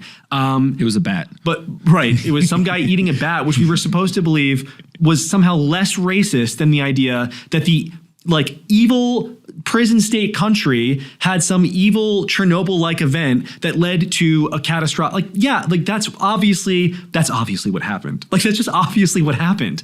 And I actually think, right, and this is like the craziest part to me, let's accept that if that is what happened, that would be a way better explanation for almost everyone involved. Right? Like it, not intentional. It wasn't something that we don't understand. Yeah, but was it not intentional? That is it's a very important question because, again, it goes back to, I mean, there's things that the second and third order effects of that entire situation, including at the time, the president of the United States shutting down flights from certain geographic regions. It led to the end of Donald Trump and called racist. I mean, that's really what COVID is why Trump lost the last election. And Trump was the only person who's been hard on China since the 70s, right? Since before Nixon went to China, there hasn't been someone harder on China than Trump, just in terms of economics. And that's the preferred Chinese vertical of war. It's like the economy and the market and then like propaganda. This is how we're in conflict with China. They wanted him out. I'm not saying I have no evidence. I have no evidence. It seems like it came from the lab, and it seems a little suspicious that this worked out so well for the nation of China. There have been zero consequences, and we weren't allowed to talk about it because the media, also our media that hated Trump, also knew that COVID was disadvantageous to Trump. Mm-hmm. So if he could be like freely say, hey, it seems like it came from this country, America, we would have been outraged. That would have been the story. It would have been a much more important story than just Trump's clownish incompetence handling a pandemic that then nobody else handled. If you look at past historical events, nothing unites a country more than war. Mm. And there have been arguments that some people have even gone to war to unite the country for political gain and all this type of stuff. If the media had treated that situation, 180 degrees difference, there's a very strong argument that the country would have been heavily united on this front of we have to address the situation. There's leadership, and actually would have won by an absolute landslide. Yeah. How do you have a serious conversation about the problematic use of the word spaz when an aggressive nuclear superpower is trying to destroy your entire population? It's impossible. Like, all this divisive shit is just impossible in a world like that. I think war is bad and we want to stay out of it. And increasingly we want to, I think probably best case scenario after World War II is America would have just been in charge of everything. But we didn't do that. We tried to sort of police the seas and do this free trade thing. We allowed power to grow in places like China and Russia. Now increasingly we're in a multipolar nuclear world, and sort of geography's thawing again. History is beginning again. And we're going to have to, I think, retreat a little bit and just fortify our borders and bring manufacturing home, things like this. That's going to take time.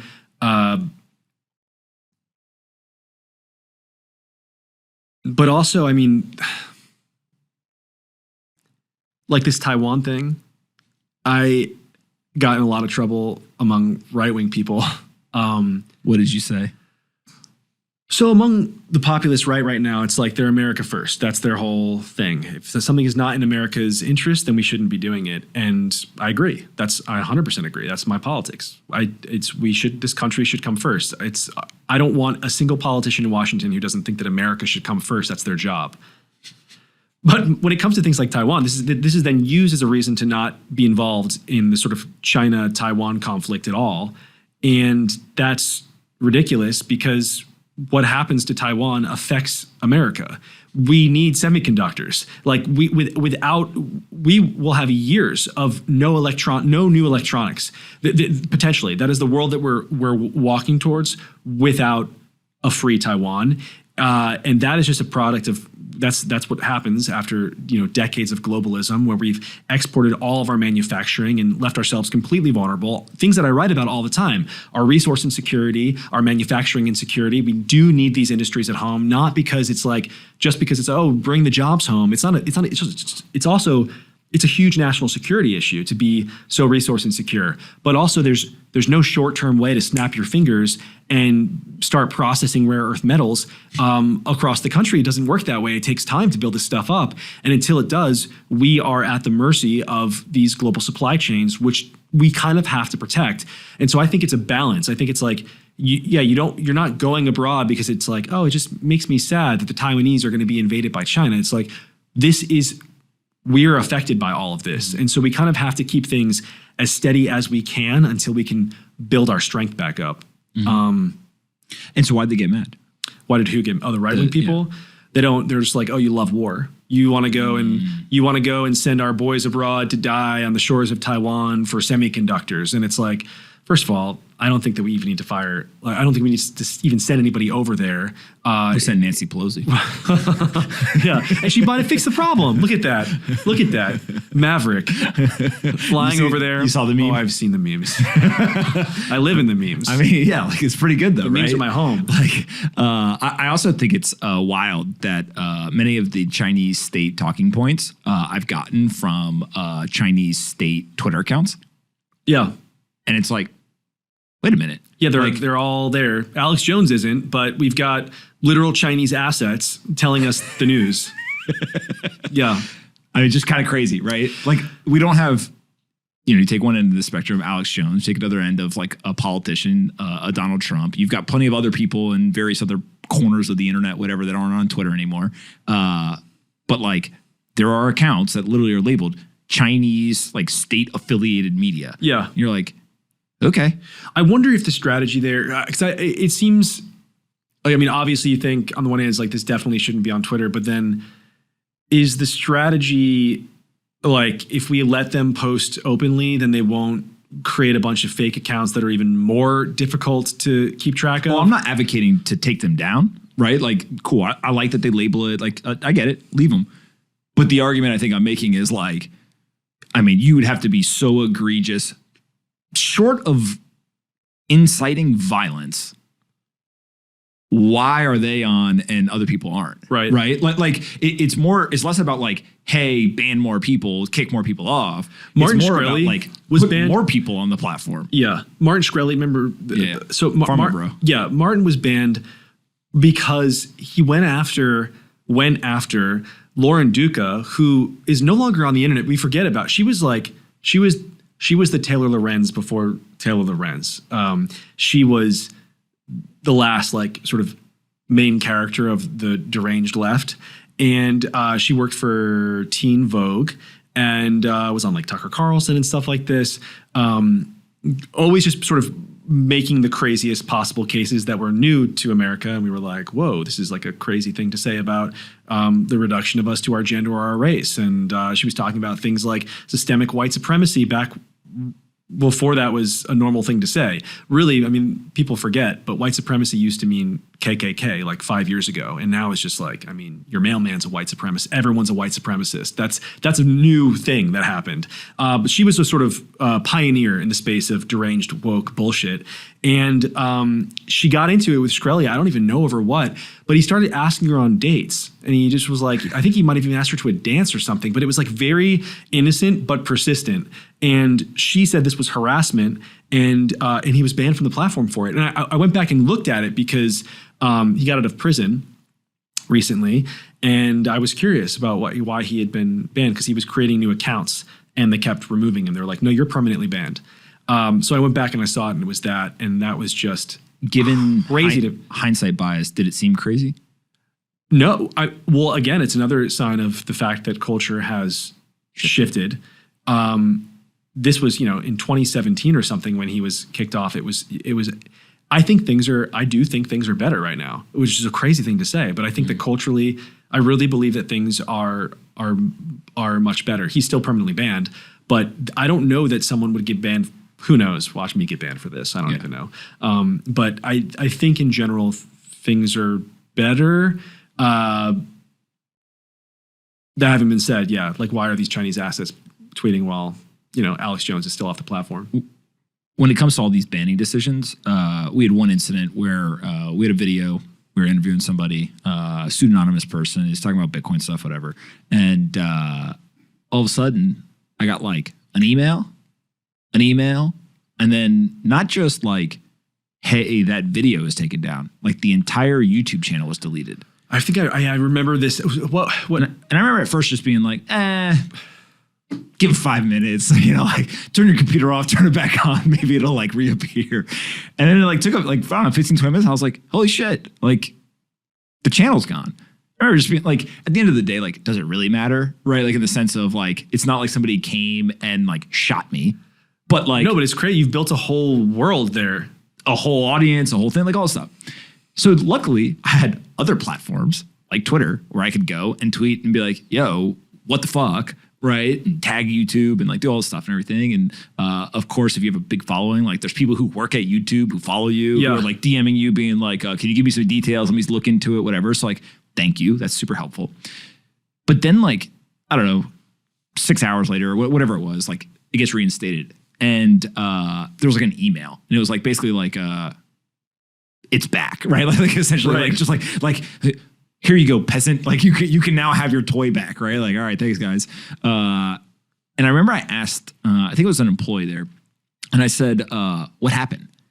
And the answer gave me the like vibe that it was like one employee at the company who had the power to do it Was like, fuck this guy. Literally. Right. And because normally the way that it works is like you get a strike, you get a second strike, right? There's like a third strike, then you're done, like all this stuff. So like there's a process, which I agree with. Like they try to warn people, they try to have a dialogue, whatever. And you may disagree with some of the decisions they make or whatever, but it's not like you just wake up one day and bam, it's gone, short of, again, inciting violence or whatever. But I was like, holy shit. How many people at that company have the power to like press a button and just like delete shit? How many people have been erased? How many people have been erased who don't have your platform? And I think it happens all the time, or it has. I don't. It's all mistakes. Yeah, it was accidental. It is they when misinterpreted something hugely like when they become like big loud stories for sure. Yes. Yeah, I mean, it's messed up at the end of the day. You don't own your audience. This is why, I mean, I prefer things like Substack or any email newsletter where you at least have the audience. You know, you can't even, you know, I have however many Twitter followers. I can't even DM them all.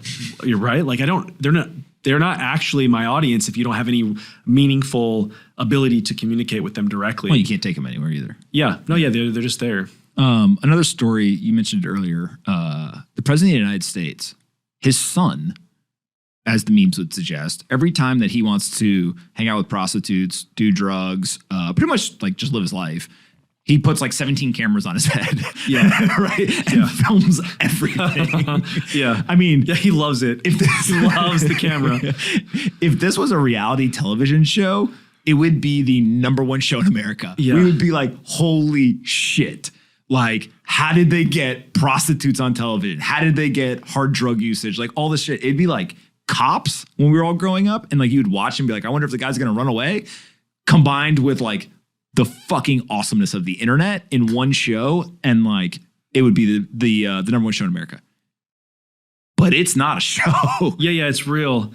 But no one really talks about it in the mainstream media. I think, yeah, I mean, I've noticed the New York Times doing, I mean, they did a piece on the Hunter Biden. They were the ones. So the Washington Post, back when the Hunter Biden laptop story, a month before the last presidential election, was put out by the New York Post.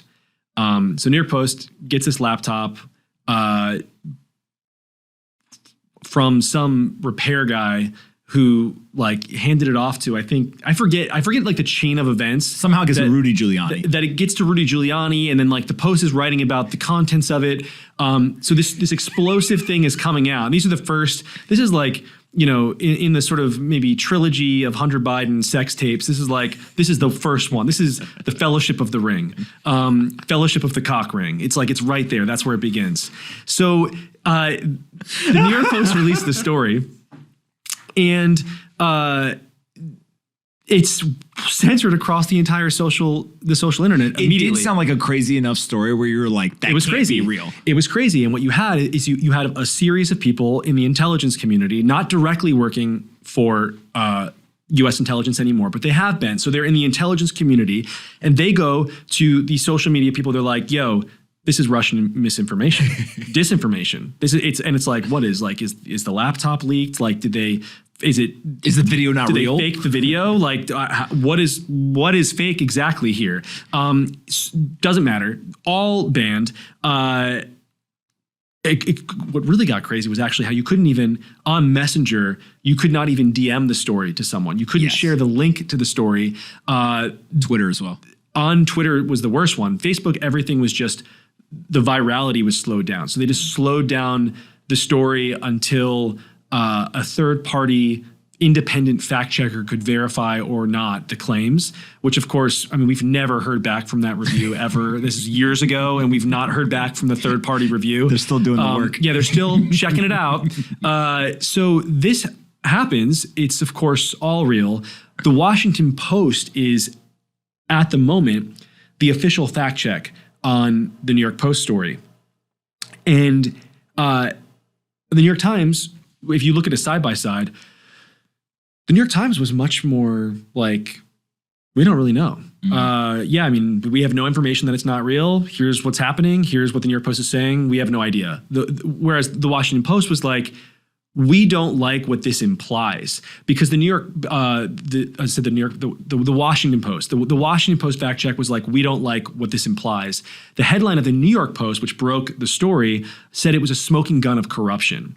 So what was actually being fact checked was just the opinion. They didn't like, what the Washington Post didn't like was what the New York Post was saying this probably meant. And so then the story was widely censored, but it was the New York Times that then kicked the ball forward a little bit later, like a year or so later, I think. They verified all of the claims. They were the ones who broke it. And everyone was like, oh, whoops, guess it was real. And like, no harm, no foul, right, guys? Kind of moving forward. And they're the ones who seem to be inching forward with Hunter Biden corruption story still. Like they're still very much a team, it looks like to me, that's on top of this story. And it has to do with Burisma, which is this Ukrainian energy company that Hunter was on the board of. And it's like, did he used his father's influence at the time of the Barack Obama presidency to gain favor and all of this shit that they seem to be on. So people do seem to be following the story. Does anyone in the world believe that the children of the president or vice president of the United States of America does not get treated differently? Whether it is crossing the street, whether it's in business, whether it's literally standing in line to order fast food. Well, and also it's like, I mean, the reason that the sex tapes and the sort of like crack saga is so important is because it's like, why would you want this guy on your board? Why are you paying this guy $500,000 a year to be on your board? He's a drug addict, addicted to filming himself having sex with prostitutes. It's like, well, I don't even know what his what are his qualifications? Well, I would love to sit down with the Burisma execs and be like, what do you like about Hunter? What are you getting from this Has relationship? anybody interviewed them yet? You know what? I haven't seen that interview. I would love to. I mean, if maybe one of your listeners can link me, I would love it. The other piece of it too is if that's all on his laptop, like, where are other things, right? Like the internet is a place where like you only got to press a button to send shit to other people, other places. And so I think there was this element of like, hey, there's some crazy stuff here, right? And like, you know, do I really care that you do crack cocaine? And like, there's an argument we should get you some help, right? Like there's like a sad like humanity component. The conspiracy is that. No, I don't. Tell me the humanity thing. No, just like. If you're aware of somebody who's addicted to hard drugs, right? Like there's two responses, like that's fucked up. And then also like, hey, we should probably get that person some help. And so there is this element of like, okay, if the president of the United States' son is addicted to crack cocaine, like some portion of people, whether it's small or large, is like, did we get him help? Like, can we help the guy out? I felt bad for him during the election before I knew about the Burisma stuff. So then this is where, when you add in the context of everything else, I was like, leave this guy alone. I don't care about, the son's not running for the president. Like, why are we talking about this? And then I learned a little more and I was like, this person's very close to power and money. And this is, there's a lot of smoke in this story. It's like, I don't think there's yet any real corruption fire, but there's smoke. And what do you think would be like the smoking? This episode is brought to you by Ledger, the best crypto hardware wallet. Everyone's heard the phrase, not your keys, not your coins. And that's more true today than it's ever been. Ultimately, a value proposition of Bitcoin and cryptocurrencies is self-custody, where you get to retain ownership over your digital assets.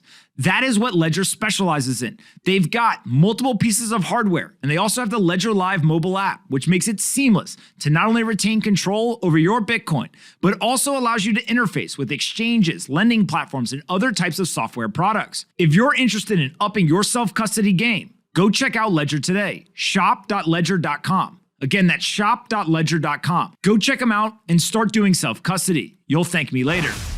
They need to know if Biden offered anything. So like if the president is directly involved, then all of a sudden that's like the vice president. Yeah, because he was the vice president at the time. So, but if it's a step away, even if it's I'll call it gray area, questionable, then you think most people are like, it's already pretty bad. And I think that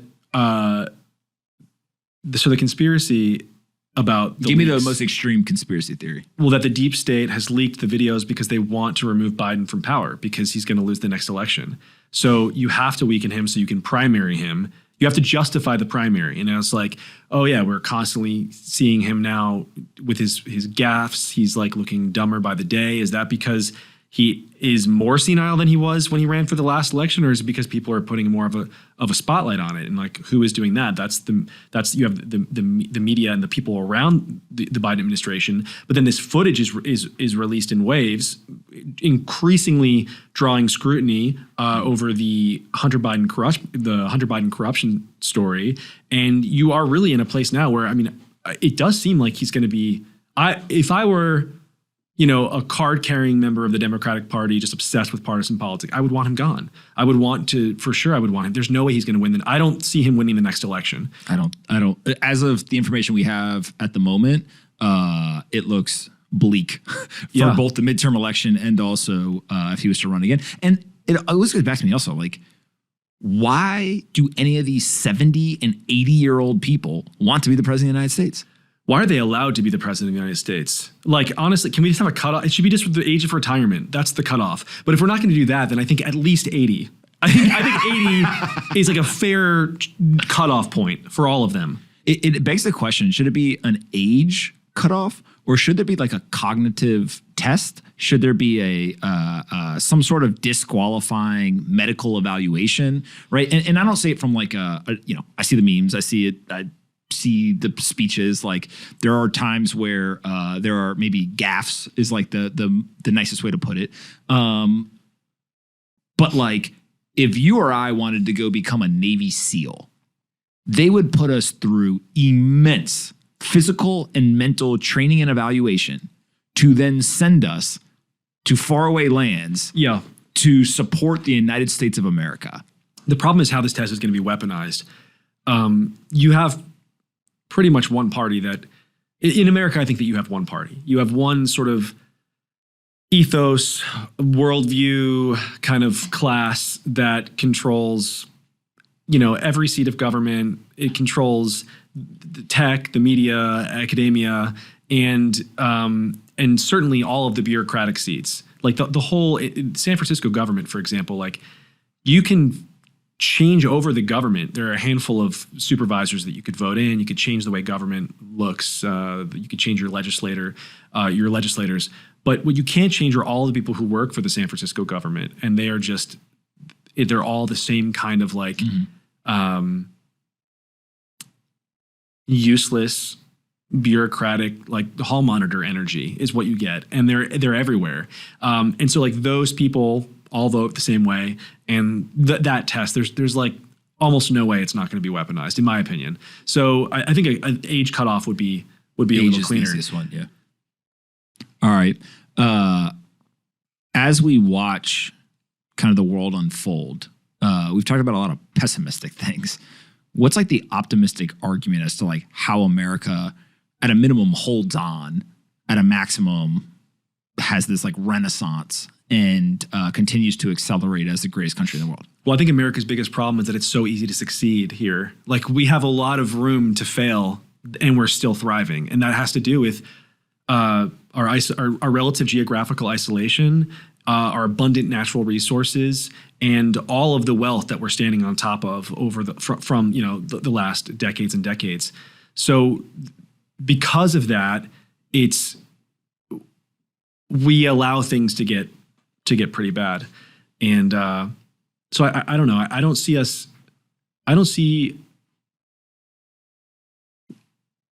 long term. I see us. It's almost impossible for us to enter a world of sort of like dark ages status. I think we're going to be limping along for a while. The question is whether or not we become great, and that depends on culture. So that's why I care so much about culture. That's why I write about culture. That's why I try and make other people care about this stuff, because that becomes who we are. The stories we consume, the things that we want to be, is what determines the shape of our world. And we're in a really great position, actually. We could be, the greatest. We already are, I think, the greatest country in the history of the world. But I mean, we could be great in ways that are inconceivable right now. And what do we have to do? Like, we're back-to-back world war champs, right? Yeah. I don't think we want to go fight another. I think we have to care about local politics, honestly. Okay, explain. I think that we have really abandoned like basic shit. Just we have internalized a sense that we're not in charge of the world around us, that we're not responsible for the world around us, our own lives. So like this, the way that this manifests is in every city. I drove at the beginning of the pandemic, or the fall after the pandemic began. I drove cross country and I was looking for another place to live. Maybe I didn't know where I was going to be. every city I went to had a homeless problem. Every city I went to had a drug problem. Every city I went to was covered in trash. Like every city I went to had a public education problem, had a public infrastructure problem. I was living in San Francisco, and in San Francisco there are a lot of like sort of influencer type people with big megaphones, and so we know a lot about what's going on in San Francisco, and it is crazy. And I do think San Francisco is kind of uniquely crazy. It's like almost a fun city to tell stories about because the politicians are so deranged. I mean, you had an actual pro-crime DA who was just recalled. Like, it's a fun story to tell. It's like, it's crazy.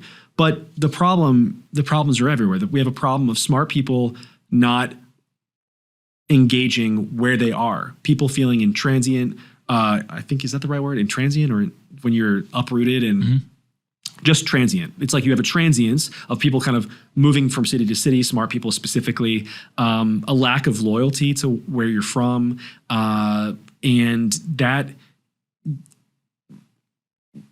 when that kind of, I think that becomes the way that we engage with the entire world is just someone else will do it. Someone else will work on this. Why is it like this? I'm going to just be mad about it and then let it go, or not be mad at it. That's even worse. If you just kind of internalize a sense that, a homeless drug addict going to the bathroom on your front steps is normal. That's just the cost of living in San Francisco. Like, once you internalize that, that's the end. I mean, you're never going to fix anything if you just think that that's normal and feel bad for criticizing it. So I think you start there. You have to start with your home. You have to make where you physically are right now a better place. And I think that if we can start doing that. I mean, we have people in the tech industry talking about charter city stuff, and we're going to build a new country. That's how I got into tech, was the Seasteading Institute. This whole cool ideological, idealistic thought experiment, really, about what would it look like if we could build a sort of host of politically autonomous cities in the middle of the ocean and, rebuild everything from scratch. That's all exciting. And is it possible? Yes, I think so. I think it's all possible, but actually, like, the path to change is just, unfortunately, caring about the 5 idiots on your board of supervisors who have legalized crime. Like, you could just focus on that problem and vote them out and fix things. And you don't have to reinvent the city. You have to just care about the city that you're in. Mm-hmm. And for some reason, like, people just don't do that. I saw the new was San Francisco DA, I think, came in. Yeah. And real radical ideas like we're going to put people in jail if they commit crimes. She's saying, I like what she's saying. I like what she, we'll see what she does. But yeah, I mean, it feels good just to have someone not gaslight you and say, like, yeah, like, if someone throws a brick through your window, that's a problem. Like, thank you for saying that to me. Already a step ahead. Last thing I want to talk about is the state of the media with Pirate Wires. I think you've got like pretty big ambitions in terms of like, how do you create content and allow people to consume things that are like the signal among the noise, or like the pirate ship among like the chaos? Like, yeah. Why do we need independent media? Well, I think everything is independent media at this point. Even people who work for the establishment increasingly have their own Substacks or whatever, their own channels, their own presences on social media. They're independent in a sense. That's just identity. Your personal identity is really powerful now because of social media. Mm-hmm. And that's the future landscape of media. New York Times is this big outlier where it's definitely a brand first and then writer second. And they've, I think, fired the one person who was like sort of fighting against this trend internally, but in a very public way, and she happens to be very obsessed with brand and social media and things like this. The New York Times is the outlier. The general trend it's people online talking who we like, and maybe it will be a collection of them. It'll be like a handful of people in a crew, in a group, in maybe a small army. But it's always going to be people. That's the future, and that's what Pyro. I mean, as I grow, I want to bring in more people and have just like a handful of people who you can trust. So also, when they get things wrong, just admit it and be like, oh, I was wrong about that, and tell people. I want to build. I think in all of this chaos, information chaos. Like, I mean, I love a good fight online, but also like it's funny. A lot of it's funny. And Yeah, I it's just performative. like, I can't help but laugh at the craziest shit. And I want to build a place.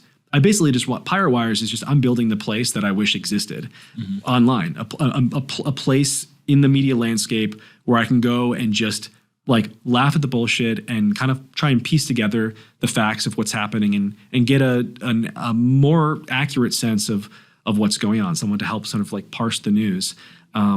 Yeah, and that's what it is. That's the future, and it starts there. It's just going to grow through. I'm going to hire more writers, and we're going to grow it and take it sort of day by day.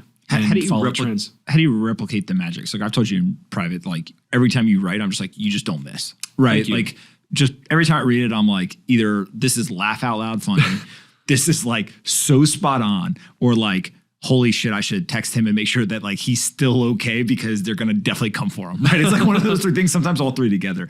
But like there is a unique combination of one, you see what's happening. You're able to kind of pick out what are the important parts. You can connect them to like Tom Cruise and other things that are happening in today's society and like how they all kind of fit together in a narrative. You got a very unique way of writing, which I think people really enjoy consuming. But like each one of those things is hard by itself. Like you're a unique person. How do you replicate that with other people that you would bring on? I think that you don't. Like, I think that what you want to do is, first of all, like, I don't really believe in diversity of thought, like in the way that it's used. People talk about the real diversity you need is diversity of opinion. And it's like, maybe. I mean, not on the big stuff, though. Like in terms of values, I don't believe in diversity. I believe that it's like we're thick as thieves. We're on the same side. We want the same thing. We're completely mission oriented. That's actually the place where that's the diversity in every other aspect. Go for it. This, no. Like, I think that you want a shared perspective. I want to work with people who don't necessarily they don't think the way I do, but they kind of have the same impulses that I do. They're like, they want the same things, and like generally for the country and for their communities, and they kind of agree on the bullshit. It's like once you have that much in common, then it's about finding people who have their own strengths and nurturing them. And I think it's going to be like the X-Men, where it's not everyone wearing the same costume and having the same power. It's a collection of people who do a bunch of extraordinary things, and together you're fighting the fight. What does success look like? Like, do you take down the patriarchy, or like what is the thing that you're like? Yes. Well, we are the patriarchy. I'm the treasurer of the patriarchy. Nice to meet you. I want to be, we're going to build the biggest media company in the world. And this is where it starts. That someone is going to. This is like, the media has completely changed. Yeah. The old model is dead. It's what you're seeing now is not even the old model. It's just the empty carcass of what once existed. It's like we're roaming the museums of our cities even feel like museums of a world that once was. Certainly our media entities right now, these big media properties, they're not alive anymore. It's just people are working there and kind of keeping the lights on, but that's gone. The next thing is going to be a person who's going to become very big and then grow the company around them. And there are all sorts of people who are trying to do something like that. Everyone kind of knows that that's the future roughly. Are there other ones that you're impressed by or that you think are doing it right? That you point, you're like, oh, like they get it? There are lots of people I have a lot of respect for. I think so. I really like Stratechery. I really like Barry Weiss.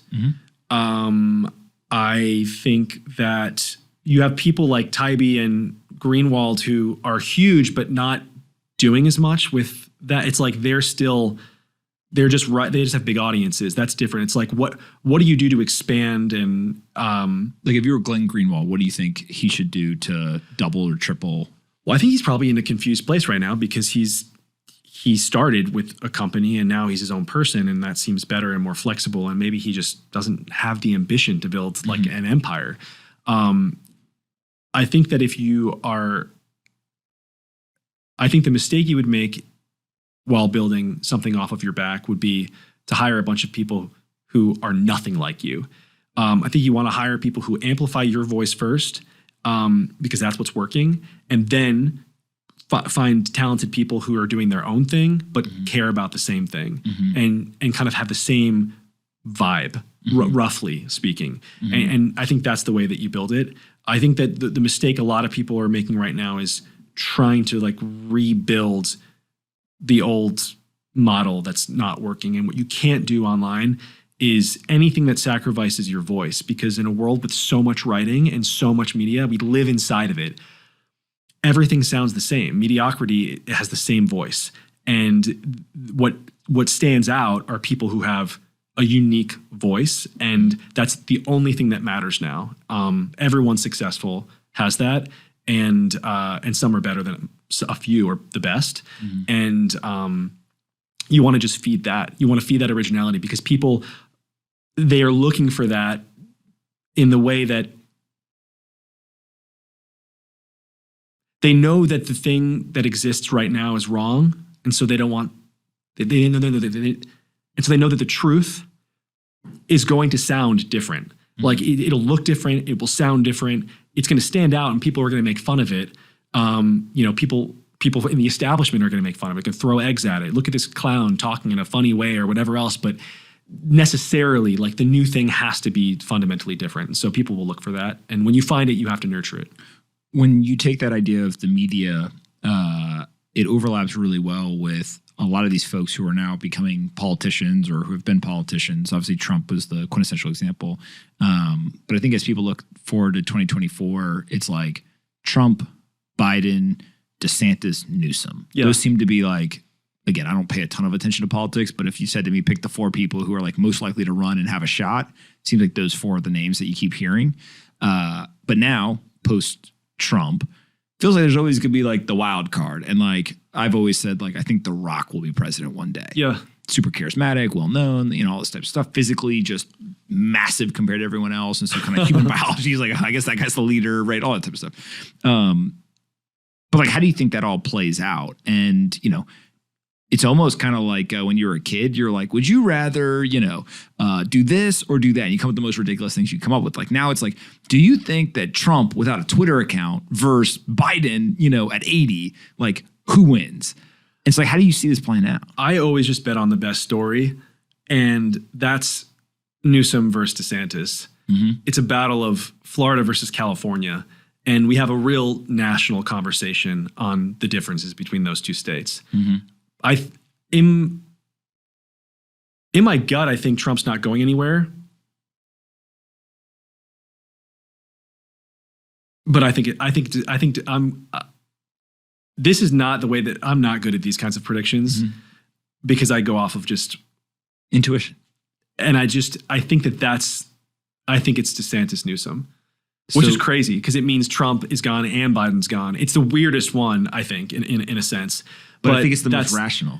I think it's just the one that I think it's the conversation that people want to have. Yeah, it goes back to, again, like, I'm joking, but I'm not, right? Like, Trump without a Twitter account is not Trump, right? Because, like, part of the entertainment value and also part of the effectiveness and also part of the, like, stoking the critics and the haters and, whatever other, I think he said the haters, the losers, and the critics, or like whatever he said, right? Like, all of that was his central hub has now been taken away. So it's kind of like, if you said to an MMA fighter, like, get in the boxing ring, right? Like, you're not allowed to kick, wrestle, like, you're like, all right, well, like, maybe they got a shot, but like, probably not as effective. And then Biden, I actually think age is like a huge, huge component of this. I think the Democrats never intended on running him again, and then no one stepped up. And so for a minute, it was like, well, he's going to run again. And it's just clearly, I think if he does, it will be the end. Yeah. So you get DeSantis and Newsom, and I think that they also believe that because Newsom started to run ads in Florida. Yeah. DeSantis is, got the Disney thing. Like you can see them almost jockeying to kind of set the stage for this, like, I don't know, OK Corral 12 noon, like, let's draw pistols and see, who's quicker. It's also, it's so far out. Anything could happen between now and then. Yeah, of course. But right now, I think that's where all of the energy is. DeSantis for sure. Listen, Trump is powerful, and I mean he's like king making right now in seats across the country. So it's hard to say that he's lost his mojo. But how does he communicate to the people? Like to me, your whole thing of like the story is really important, but distribution of the story is also important. Yeah, it's going to be hard for him without a channel. I think that because it's not like, hey, they'll give it back to him from what we understand right now. No. I mean, that would be a curveball of an event if all of a sudden Twitter was like, cool, if you're running for president, you can have it back. Like, you thought there was an uproar when he got kicked off. Imagine the uproar if they brought him back to run for president. We'll see what'll happen. I mean, at the end of the day, they might just want the growth because Trump, wherever he goes, is a huge draw for crowds. And to a certain extent, he kind of invented Twitter in its most recent this current incarnation it's his platform. He's the one who drew all the attention and made Twitter what it is today in a sense. They might just want it that badly. Or Elon's forced to buy it.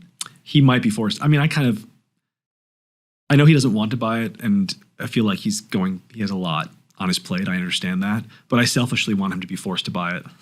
Yeah. I mean, can you imagine?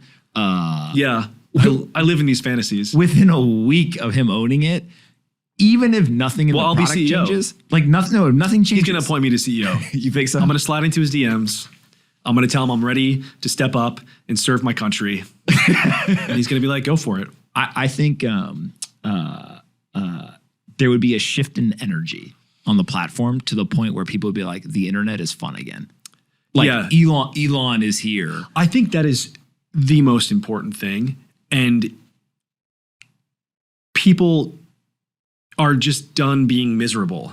Mm-hmm. And that is the most compelling part of, I think, what Elon is and what Trump was that people refused to see. And in general, the things that really land online, it's like, I think people are looking to move past this last handful of years of kind of just like intensity and find the levity. It's like a pressure release. It's going to allow us to just breathe and move forward.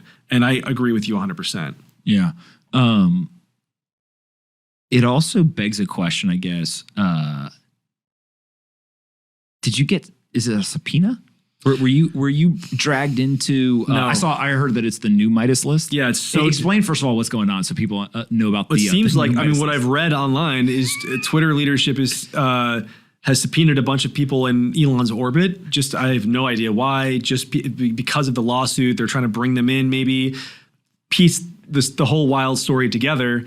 I'm waiting because is this the kind of thing that's like you've been served? Is they find you outside or something and call your name? I think if you're like a billionaire or you're, or a fake billionaire, fake billionaire, the circle of people that they have brought into this are literally the best investors in the world. Yeah. So like the whole idea of the new Midas list. Okay. I don't think that they like track you down on the street. I think it's more of like they call a lawyer and they're like, hey, we can come do the on the street thing, but like, I want it. We are going to make it very, very difficult. I want the whole thing. I want the real treatment. I want to be served. Mike Solana. And it would be. I would love to tweet about this. There's a thing. I would love it. It is. Take a picture with it on the ground. It is the new Midas list. I mean, everybody wants to be on this list. It is the hottest new status symbol in Silicon Valley is a subpoena in the Twitter Elon lawsuit, and I'm waiting for mine. All right, where can we send people to Piratewires.com. I tweet it Mick Solana, M-I-C Solana, S-O-L-A-N-A. And this is where you can find me. Thank you so much. Thank you.